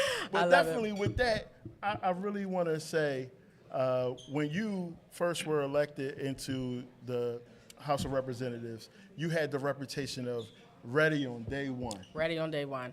And it was critical because when I went up there, not recognizing at the age of 32 that I was going into a serious minority as a caucus, and understanding that we really could not get a lot of things done while in the minority, but teamed up with a prominent group of young folks. You might know them, and we didn't have the majority for over 10 years, but we took it back in 5. And why that is critical is because that means we now as Democrats can set the agenda for the Commonwealth of Pennsylvania. And that agenda is going to be a reflection of the challenges that we have here in the city of Philadelphia. So when we talk about, investing in education in a significant way to ensure that every young person has access to a quality education in every single zip code, we were able to do that because we had that majority. Yeah. When Roe v. Wade fell, we were able to ensure that we protected our reproductive rights here in Pennsylvania, protect them, expand them, but then also have more of a conversation around women's health. And last but not least, we protected mass transit. I can guarantee you if we did not have our majority, we would not have SEPTA running. Yeah. So needless to say, Philadelphia delegation has done some amazing things in their span of time as building a powerhouse. Absolutely. in the state legislature. I want to commend you all. I mean, I just got finished talking to Rep. Dawkins outside. Mm-hmm. Of course, Speaker of the House, Joanna McClinton. Absolutely.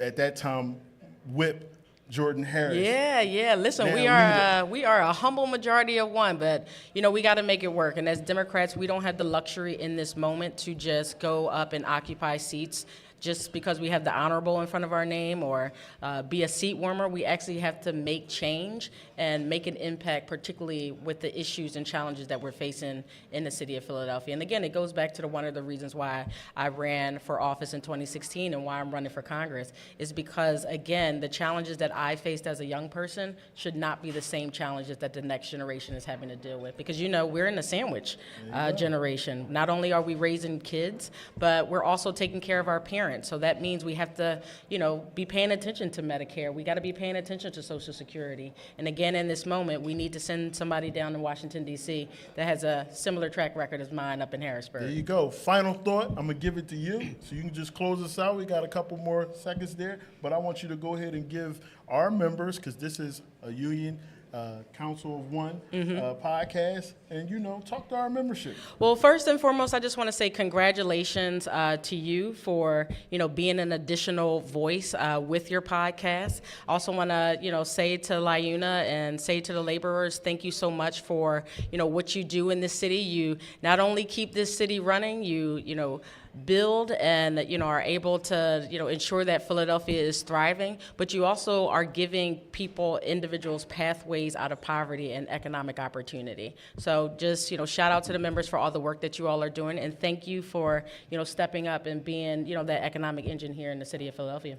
Absolutely. Well, you heard it here first. That was a heck of a closing right there. Don't forget to vote, though. Don't forget Don't to vote. forget to vote. Absolutely. We need But to maintain our judges on the Supreme Court. character goes further than a lot of things that we know. And Absolutely. Morgan, you've always put forth a great character as a person. Oh, I appreciate you. And I really appreciate you as just a person, someone that's always out in the front lines talking about the things in our communities. We share 60th Street. Oh, yeah. That's one of those things that, Yeah. we go way back in trying to clean up our communities and doing the absolutely. right thing. So And I making sure that commend we you. are transformative. So people, make sure you follow morganforphilly.com. And I think I got an endorsement right here.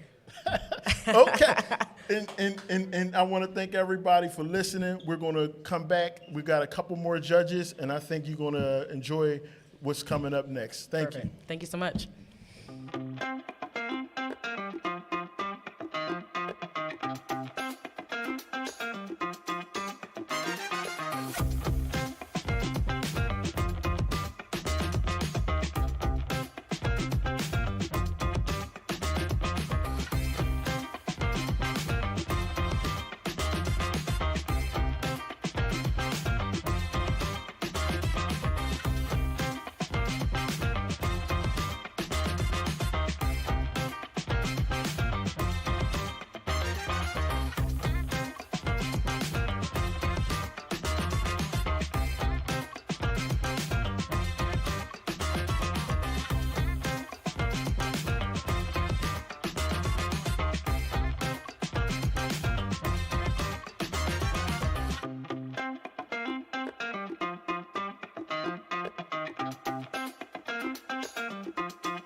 And we're back here on a live podcast on Election Day, November 4th, here at South on Broad Street, Labor's District Council. We're here having our One Voice, One Council podcast. And look who we have here now. From the hospitals to the courts to the office of elected officials, we have Ayla Stanford, Yes, candidate for Congress. that is correct, Issa. Thank you for So having me. tell us, how did you get here? Well, first, thank you for having me. Thank you for representing the laborers and the work they do to build our country. How I got here is my default is to serve others. It's what I've done for 20 plus years since I finished my training. And this is the next step for me to do that in the most impactful and significant way in people's lives. And briefly, born and raised in North Philly, grew up at 18th and Erie, public school, educated. My first job when I moved home in '06 was at Temple in North Philadelphia, where I continued to take care of folks. I now teach at Penn and University City, and a lot of times I'm at the Link on Sunday. So I am this district. You know, when I see people, as I did driving down Broad Street, lined up for food, that was me and my brother and my mom. That was our reality coming up here in Philly. And so some will say that I may be one of the, quote, the lucky ones, so to speak. But with that, it's overcoming and giving back.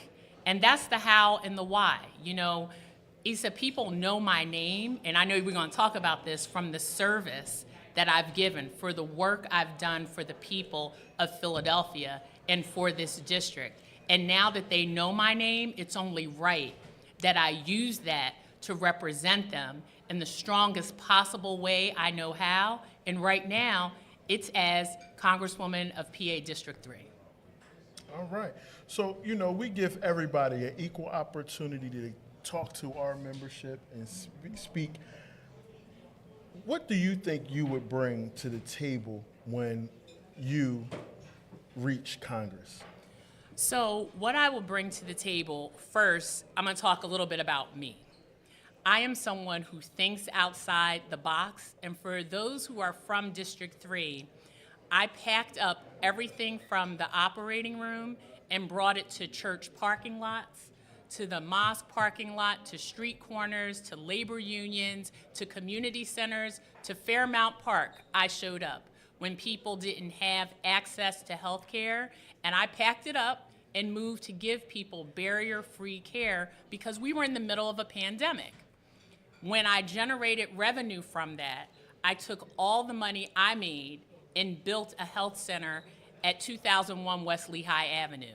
And it is still there, as we see thousands of people every year that before that did not have access to health care. So what I will bring to your question is we need a living wage for people.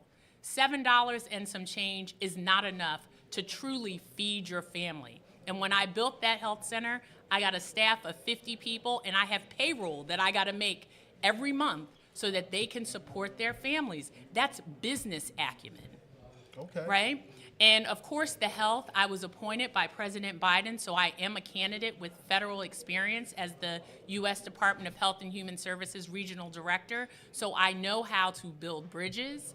I know how to solve problems. And of course, I know how to think outside the box. And I demonstrated that because we served over 100,000 people and we saved people's lives. So, Ayla, Medicare, big issue right now. It is. We're sitting and we're watching government shutdowns. That's right. Medicare pots and funds are depleting.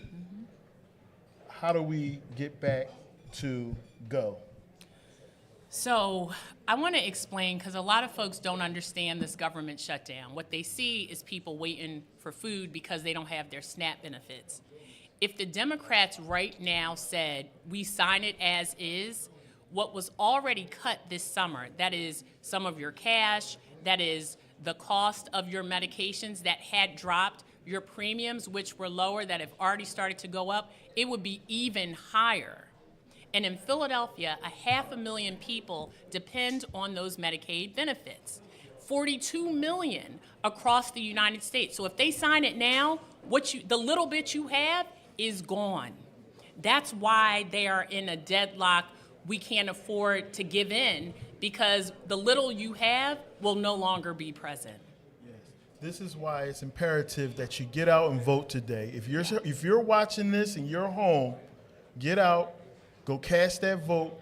Make sure you elect the right people. We have endorsed some great people that you need to go out and vote. And next, we're going to have one of those candidates come up and talk to you from the Supreme Court Justice, our endorsed candidate, Kevin Doherty. Thank you. Thank you.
Welcome back, welcome back, welcome back. We have a powerhouse panel here next to me, and I'm ready to just dive right into it.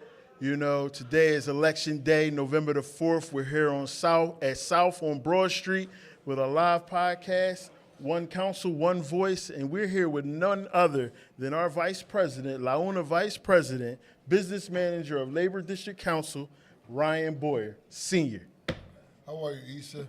I'm joined. I brought some powerhouses with me. I brought the Senate Appropriations Chairman, Mr. Moneybags himself, Vincent Hughes, and one man that we must save, a jurist that is beyond reproach, smart, ethical, great decision, fair and impartial, Judge Kevin Doherty, who's looking to be retained. And Kevin understands the working family. He understands unions. He understands neighborhoods. Kevin grew up in a working family household. Everything he got, he earned. He wasn't born on third base and kind of thought he hit a triple, right? The only problem, I think that he went to a good Jesuit school. That's what happened.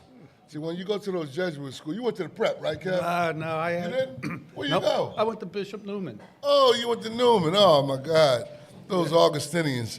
But Kevin and Senator Hughes, first, you talk about how it's important for you to do your work, because the Supreme Court in Pennsylvania has redistricting.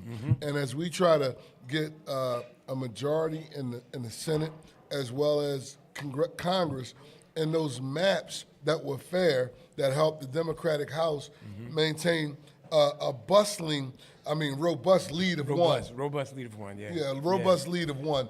Talk about how important the Supreme Court is to the Commonwealth of Pennsylvania. Well, and thank you for having me here, and it's always a pleasure being in the space with Justice Doherty.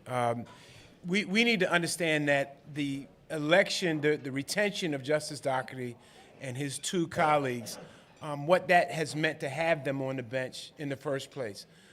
When in 2020, when the maps, when the election was being challenged over and over and over again by the bad guys, and I said it, Justice, all right, by the bad guys, all right, it was this Supreme Court that held the line and made sure that every vote got counted, every vote was counted fairly and equitably.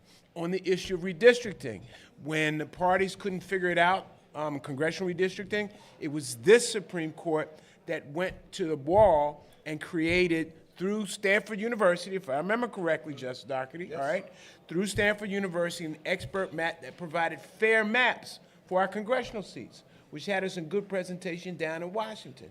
And the same thing with the legislative maps, the House maps and the Senate maps. They protect the right to vote. They protect equal education opportunity for every Pennsylvania student, no matter what zip code they may be in. They protect women's right to control what happens with their own bodies across the board. This Supreme Court, led by Justice Doherty, has done that. And with all the madness going on in Washington, D.C., we need a cone of protection here in Pennsylvania. We need 2 cones. We need a whole lot of cones, but this one and this Yes. justice and this Supreme Court acts as the cone of protection against the craziness going on in Washington, D.C. Kevin, so talk about your race and why people, because judges are sometimes obscure, and this is one of the few times that you're able to talk about the work that you do. So talk about some of the work that you've done and what you consider important things that you've done from the bench. All right, thank you. First and foremost, it's a pleasure to be here, up here, meeting with all of you. And to sit, when you talk about sitting with powerhouses, I'm sitting here with 2 great politicians and 2 great leaders in Philadelphia. I'm just a lawyer that was lucky, and lucky enough to know these guys. But the truth is, what people don't realize about this retention is that it is not political, and it's not meant to be political. I'm not running for re-election. Most people don't realize that the judiciary is a branch of the government, but we are independent from the executive governor and or the General Assembly, our senators people. And what our job is that we get elected just like they do. But the Constitution tells us separately that after we serve our term of 10 years, we have to stand for retention. We're not running for re-election, which means Pennsylvania has to judge the judges. And that's what you have to look at. 10 years of our work and how well we've done on the court. I think we've done a good job. Most people hear this word due process. Due process is in the Constitution, but what that really means, it means people have a right to be heard when they come to court. My concept is the right to be heard means that you have a right to come into the court and be able to be yourself and tell your story and feel like you had your day. The problem is there are people who come into our courtrooms that are a little nervous to testify. Some are autistic. And we found out that there are many people that come through our system that are on the spectrum. And the difference is that they are neurodiverse, and their ability to communicate is what's blocking true justice. So we have initiated that throughout the Commonwealth. That has now led into mental health. We are looking at the fact, for the first time, the court is working with the governor's office and the General Assembly to understand why we have mental health and why we are using, or I should say, why do we have mental health concerns in our prisons. We're using our prisons as de facto mental health facilities, and we can't lock up our problems. We got to get help. Judge Doherty, I want you to repeat that again. We're using our prisons for what? As de facto mental health facilities, because we shut down all these state institutions. If you have an issue, let me give you an example. Let's go with our veterans. We are proud of our veterans, but we're taking young men and women and we're sending them to foreign countries and we're giving them guns to defend our country. And what they see is traumatic, but when they come back, they're not getting services. And what they do is usually self-medicate. And a lot of times when you use drugs and or drink, you may get into a problem. And then they get arrested. And then because they don't really have a job, because they have these issues, they're sitting in prisons, all because they have post-traumatic stress disorder. And here's the problem. When one of our family members has a mental health issue, we take them to the doctors and they say their behavior is a symptom. But when we put them in prisons, we say their actions are infractions. And those infractions result in you being placed in isolation in a padded room for up to 30 days. That's not justice. That's wrong. And it's a waste of taxpayer dollars. So what people don't realize, a peek behind the Supreme Court curtain, is not only the decisions we make to keep everybody free and keep our freedoms intact, but we're also trying to make this a better court system for every Pennsylvanian that needs us. And I got to tell you, one way or another. You know somebody that's coming through our courtroom doors. Listen, that you heard from Justice Doherty. There's nothing else to say but vote, and vote to retain him. He's not running for re-election. He's running because he's done an excellent job, and he deserves to be retained. Thank you, Justice Doherty. Now you can go out there and do some more not campaigning. It's an honor and a pleasure. I had the opportunity of listening to Justice Doherty out at Bucks County Democratic Party, and he told a story about asking for a vote. You want to share that story real quick? Yeah. I grew up in South Philadelphia. And as an Irish Catholic, we learned about Tip O'Neill, Speaker of the House. And Tip O'Neill told a story one time that he asked Mrs. O'Brien, his next door neighbor, why she didn't vote for him. And he said, Mrs. O'Brien, you didn't vote for me. You lived next door to me. You used to babysit me. She went, well, Tip, you didn't ask. And I've learned from that I take no one or anything for granted. Even though I'm here at home, I'm with my close family and friends, I'm going to ask each and every one of you today, would you please come out and vote yes for me, Christine Donahue, David Weck. Can you also vote yes for Alice Dubois and Michael Wojak? So I could ask of you so that if you vote yes for us, we can serve you for another 10 years. Thank you. Very needed. Very needed. Thank you, Justice Thank you. Doherty. May I go? Yes, you can go. Thanks. And when we come back, we're going to put that in a bow that he said that prisons are being used as de facto mental health facilities, and we're going to bring up the executive director of the Black Brain Campaign to talk about mental health in our community. We definitely have to pay for it. The state, they should pay a lot. They should. Yeah, it'd be better to pay for the true health care as opposed to the prison care. Well, right? what they say is it's better to raise a baby whole than to fix a broken man. That's true. Absolutely. Absolutely. Thank you, Those Justice words, Doherty. we'll be right back with some more of our elected officials and special guests. See you soon. All right.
Welcome back to One Council, One Voice podcast.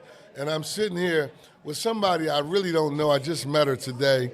The executive director of the Black Brain Campaign, Ms. Farida Boyer. She shares my surname. We share a house. We share a bed. But I know how hard she works.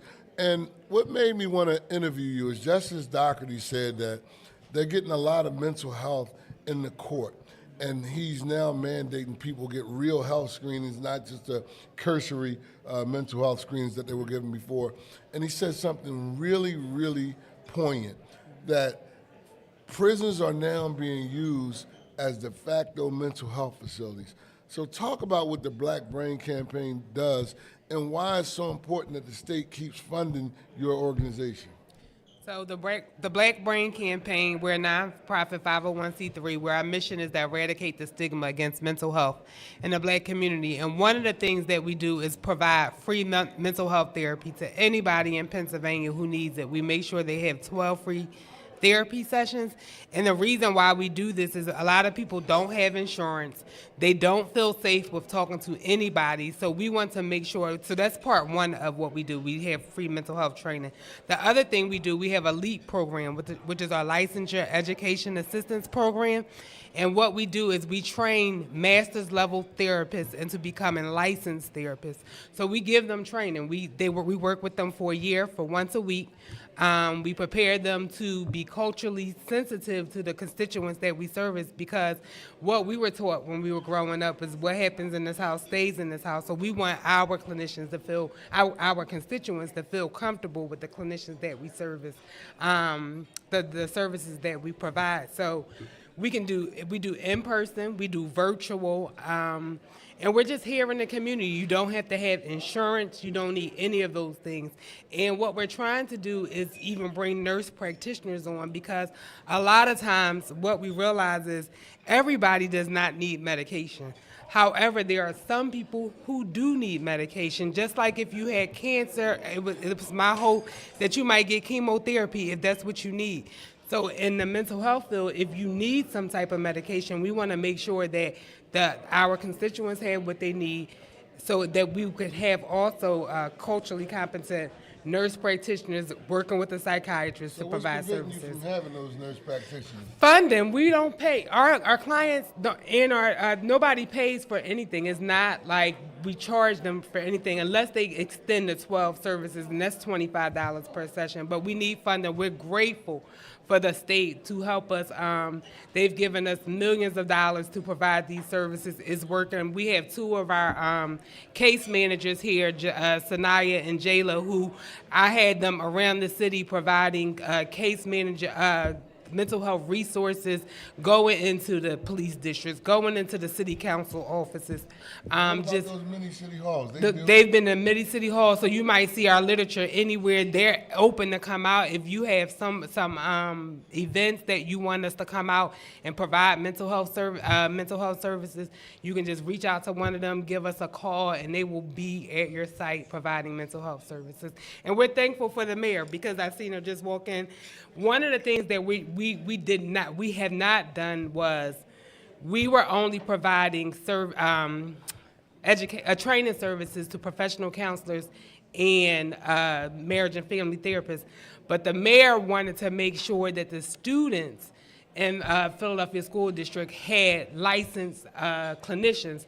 So what the mayor did was gave us additional funding so that we could provide and help social workers become licensed social workers. So that's what we're working on now. Could you talk about the shortage of licensed social workers, counselors, and marriage and family therapists, licensed with the full credential of the state credentialing bodies? How is that?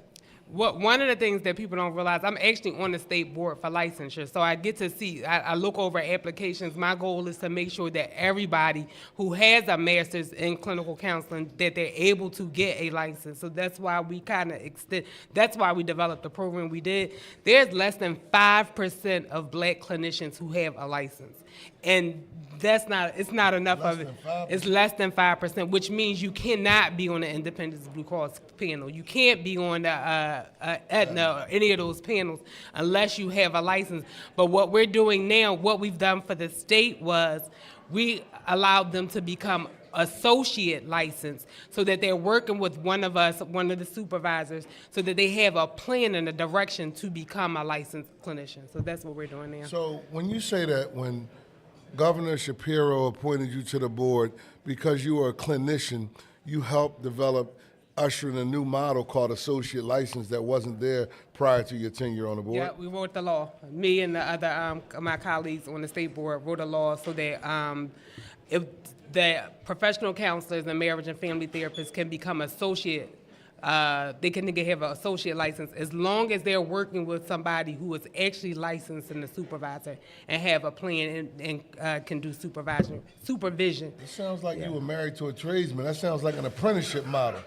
That sounds like an apprenticeship model. We started our first apprenticeship program this year. Y'all could you repeat that again? We started our stealing first from us, apprenticeship program. Yes, we did. I was listening and I was like, we can do that with marriage and family therapists. But for a whole year, we worked on the model and we were granted an apprenticeship program about 7 to 8 months ago. So we have a marriage and family therapy apprenticeship program. Yep. Well, thank you. Thank you. You were scared to get on, but you need to be on. I was surprised. Well, you always be ye ready. Yes. As you never know when you're going to be called upon. Yes. You know? Yes. So we like to thank you. And now we're going to, after our break, we're going to bring back what I believe and what America believes is America's most effective communicator and get stuff done mayor in the whole country. They called over Jersey when Mikey Sherrill needed some help. They're going to call her nationally. She spoke at our national convention of the Fair Alliance of Fair Contracting. She's won it all over.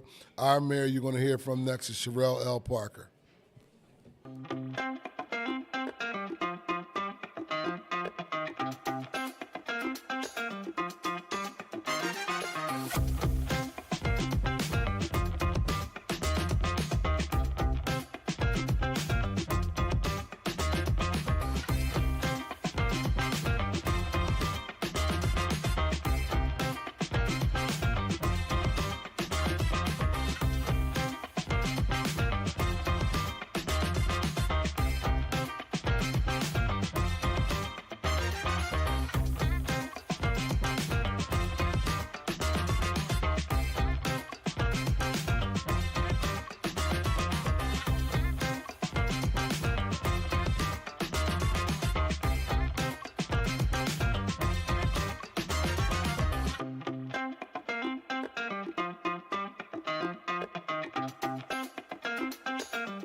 We're back live here at South on Broad Street for November the 4th, Election Day.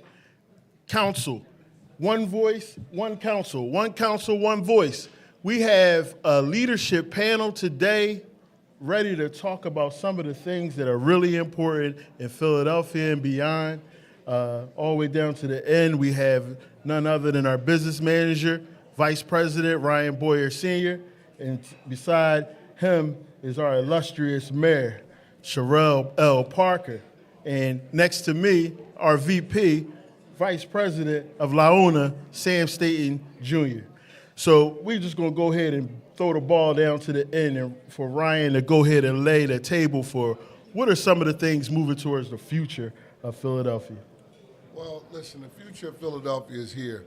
I'm glad to be joined by Mayor Sherrill L. Parker and Vice President and Business Manager Sam Staten Jr.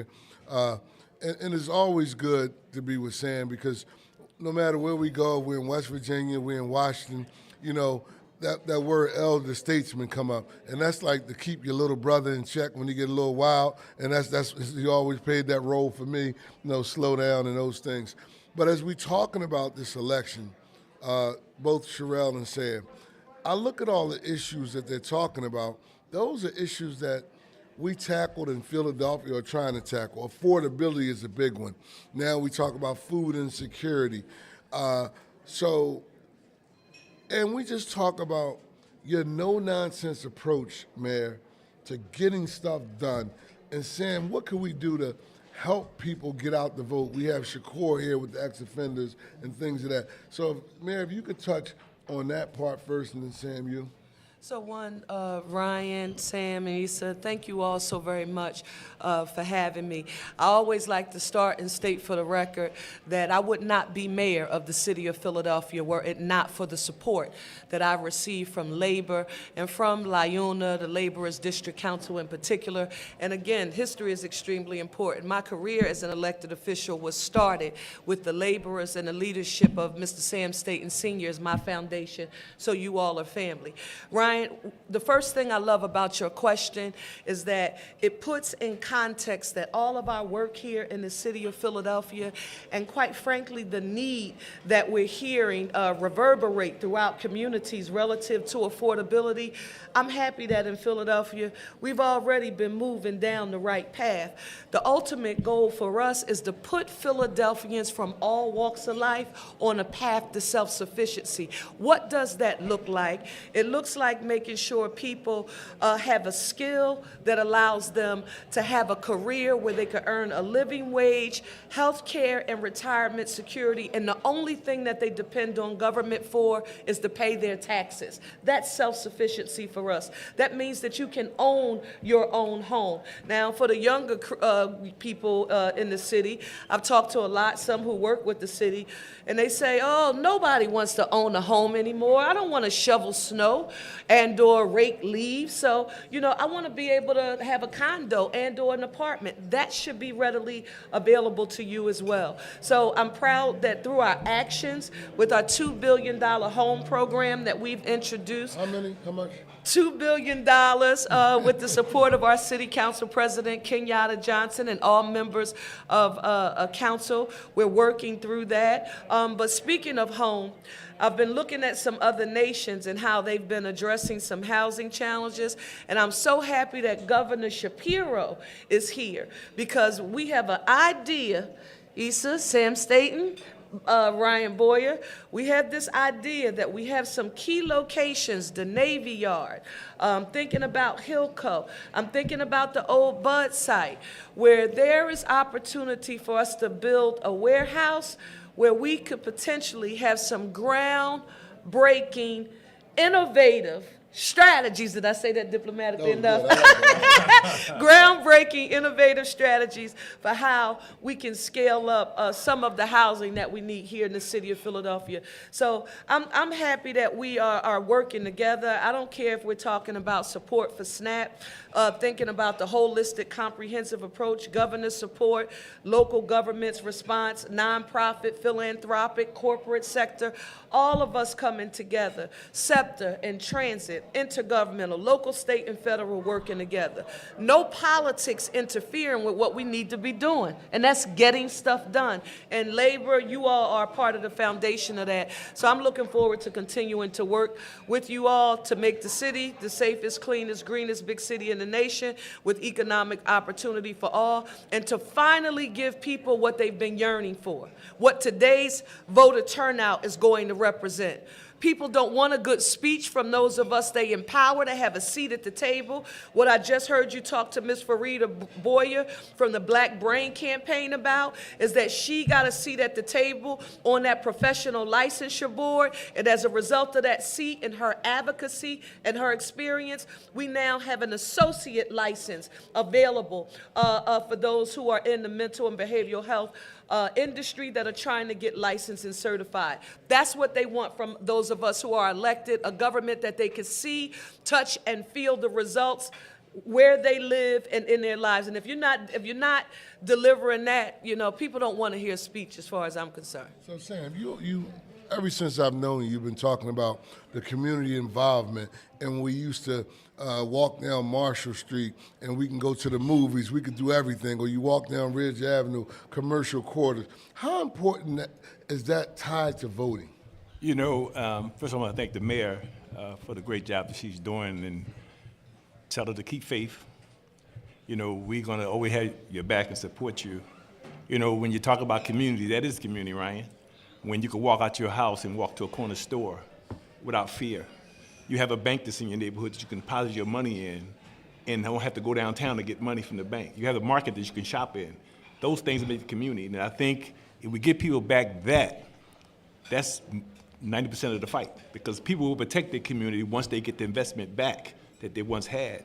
And I think we just got to do some little tighten up with our young people, to put some value on them, to let them know that at some points we failed them, that we need to do a better job in raising our kids, do a better job in keeping our neighborhood clean. Again, she's the mayor, but she's not a miracle worker. She can make things happen for you, but it's your job to continue it, to make it happen, to keep the neighborhoods clean. Make sure we support our corner stores and businesses because they survive. Right now, the community stores are surviving off us, but they're not giving nothing back. We got to make them start giving something back to the community because that's what makes the community. So I want to continue to support you, Mayor, because I know your heart is good. I know your intentions are great, and people got your back, regardless of what people say. And some of the initiatives that have been rolled out during this mayor administration has been great. I came in this morning and I seen that TCB, those corridor cleaners just going to work. And that's that one piece of engagement that I feel like, the youth need. They need those little jobs. And it's like you can almost work today and get paid today type of evolutions that come out to try to attract those youth to get paid right away. They need instant gratification, and they're getting it. So I commend you on those types of things. These are the types of activities that we are talking about here on the ground. But when Sam says have your back, we have to have your back, because when you talking about self-sufficiency, you start talking about putting a stop to the misery management machine, which is $1 billion industry. The misery is a lot of money in misery. And once we get people on self-sufficiency, those people from the misery management industry is going to come. And you're going to need us to have your back, because all those over-bloated government programs that don't work and are designed not to work so that they can get more customers, they go. So how are you looking to fight that? Well, making government more efficient and productive and results-oriented is what we have to do. I'm about to say something here that is going to probably shock some people because you would think that it was standard because it's the only way that I've ever known how to get anything accomplished. If you are working to, let's say, develop our Riverview Wellness Center, that's when we converted the old nursing home that the city owned in the Northeast, and you say, okay, we want to get this up and going, and we need to do it immediately because we have an opioid and mental and behavioral health crisis right now, and people need beds right now. When we went to do that, one department said, well, it's going to take us about 2.5 years. To study this and study that, and I know. And I said, huh? Where's your sense of urgency? No, you have a.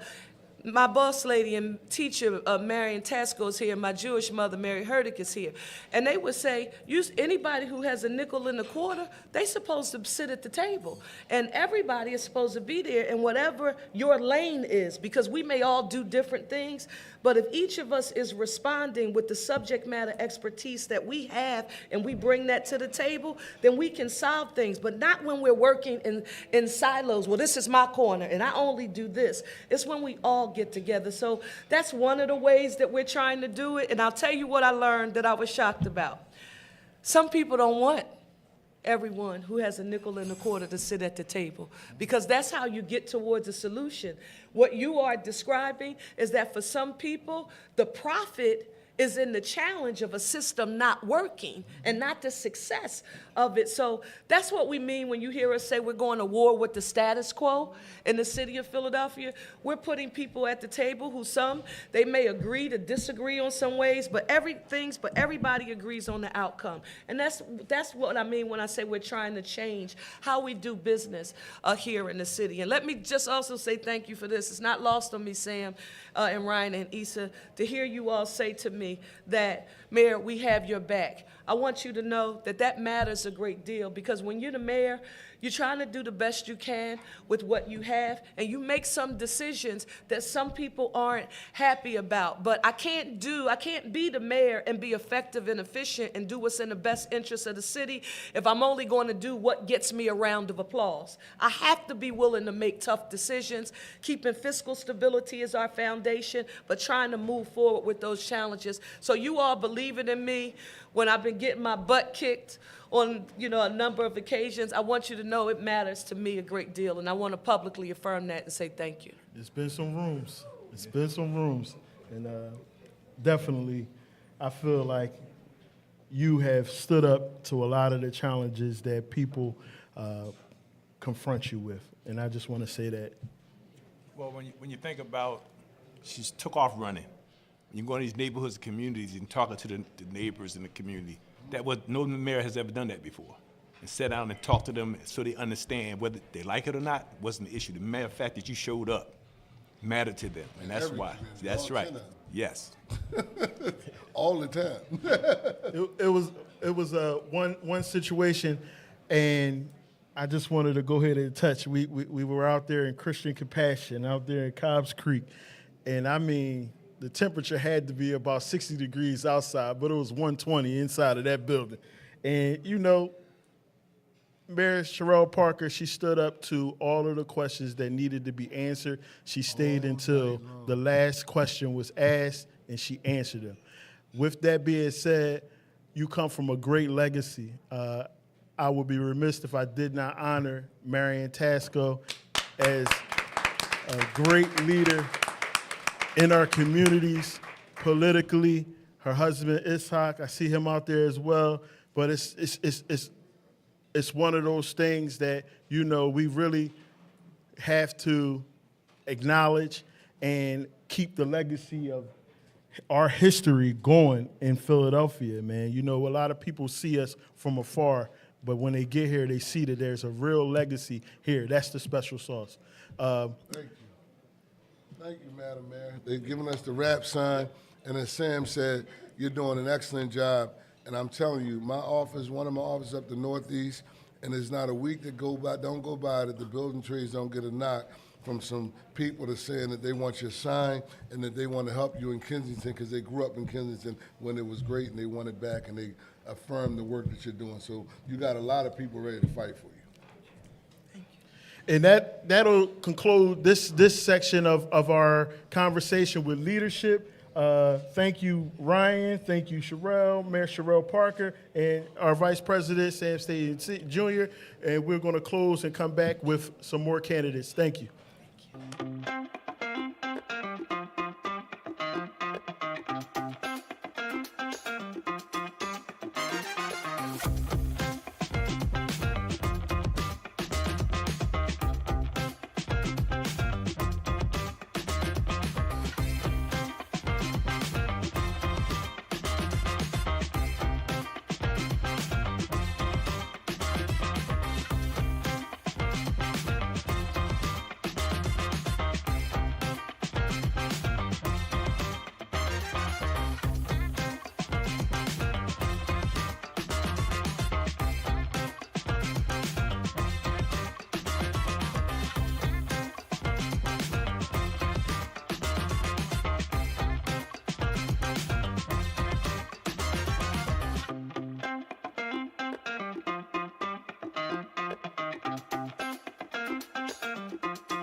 welcome back, welcome back, welcome back. We're here now at Broad Street with our governor, Josh Shapiro, all the way from Harrisburg to the Broad Street, North Broad Street.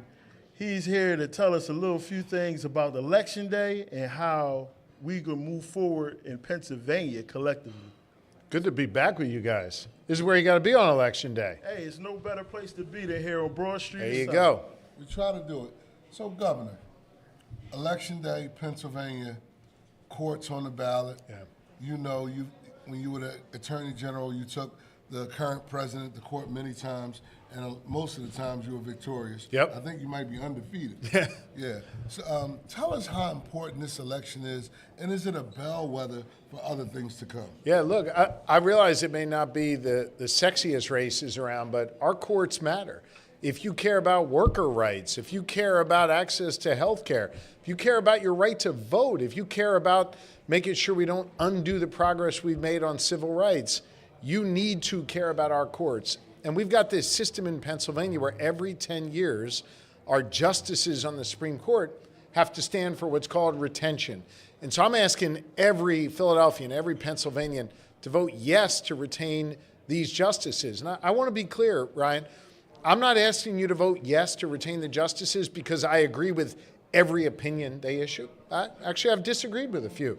But I believe in... You're the rare executive that actually disagree and think that courts should be independent? Yes, they should be independent. Wow.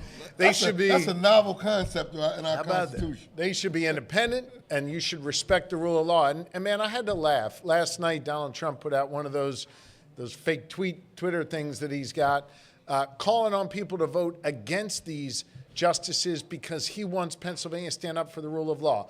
I will not be lectured by Donald Trump about the rule of law. We understand the rule of law here in Pennsylvania. It started at Independence Hall. It's been perfected by people in our Commonwealth. The one guy who doesn't respect the rule of law is Donald Trump. He wants you to vote no. I want you to vote yes. Pennsylvanians should vote yes on these Supreme Court justices. So, Governor, you have the distinction of being, I think, the only governor in the country with a divided legislature. So that makes a lot of getting stuff really hard. How do you get to yes? You've been widely lauded for your ability to get to yes in this environment. How do you do that? Tough. Listen, Ryan, I'm not sure it's much different than when you show up at a bargaining table and you're fighting for your members, right? You're fighting for your fellow laborers. What I try and do when I sit down at a table across the way from Republicans and Democrats is figure out what do they need to go back to their constituents? What do they need to go back to their districts? What do they need to go back to their parties in order to be able to claim success? And then try and help everybody recognize that nobody's going to get everything they want. I started these negotiations, every negotiation, explaining to everybody around the table, we got to compromise. Not asking to compromise your principles, but we got to compromise on some of these policies so everybody can win. And I think if you show folks it's not a zero-sum game, it's not that you win, you lose, but actually everybody can win if everybody gets a piece of the success. That's how you get stuff done, and that's been our recipe for success here in Pennsylvania. So listen, as one of the most popular governors in the country, and you have a lot of rumors, I'm jealous, and I want a lot of rumors. I want you. We're going to talk about that? I want you for Pennsylvania. No, we're not going to talk about that. I'm going to ask you one last question. Yeah, man. Because you have to go. What can we do, being labor leaders and the general public, to help make us get a budget? Because we have school districts losing money, one in Delaware County, one in Bucks County, saying that they're going to run out of money in January if we don't come to this impasse. And I'm talking about the state budget, not the federal budget. Yeah. How can we help?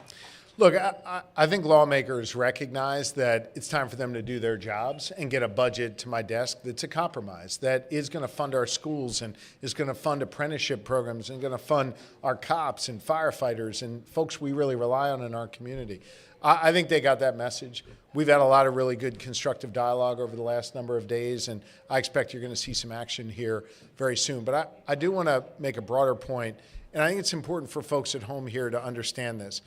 Ryan Boyer is a labor leader. His job every day is to go out and fight to make sure that his members, the laborers, get the best deal possible when they're building a building or whatever it is that they're doing.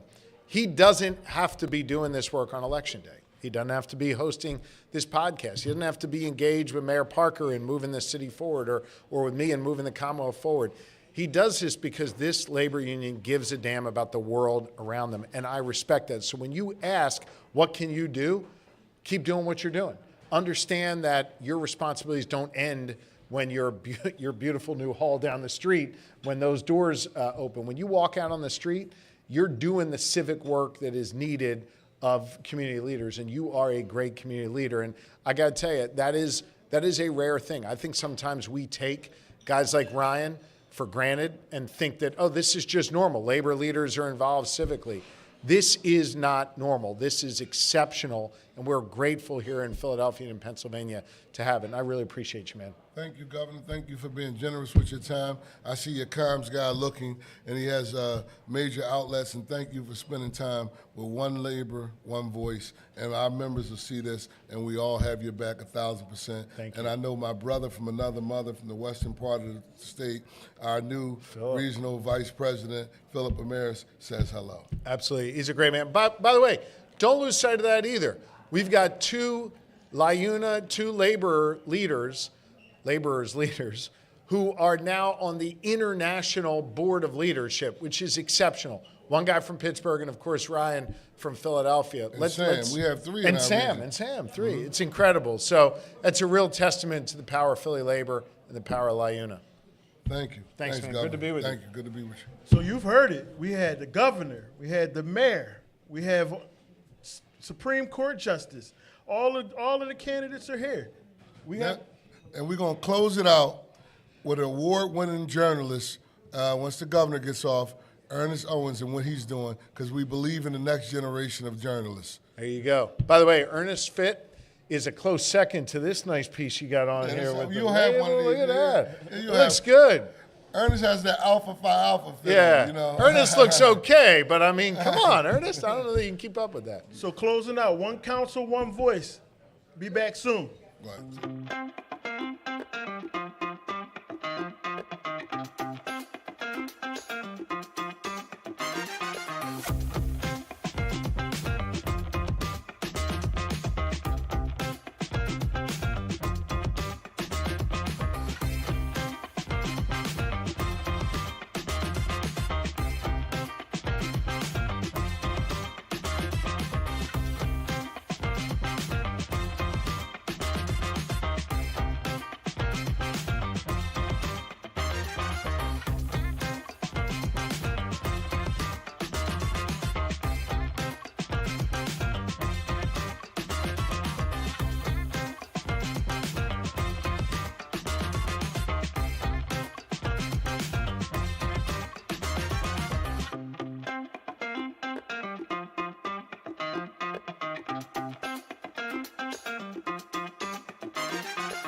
Welcome back to the Labor's Live Election Day special brought to you from the Labor District Council, One Council, One Voice podcast. And this has been a fabulous, fabulous day.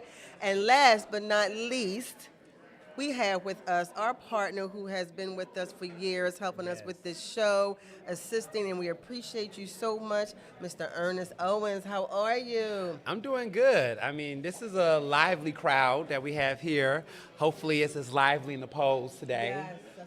Judicial races like this typically don't do as high compared to a more flashier race. So, next year is the midterms. I'm looking forward to it. I'm already in midterm mode now. That journey starts November 5th, which is tomorrow. And so it's going to be a whole new season. That's right. We're going to be ready for something new. So I'm looking forward to the midterms now. But today is the day. We cannot skip the day. We have an important election that's coming up, several judicial races that we see coming up. Yes. We got 3 Democrats who are trying to retain their seats.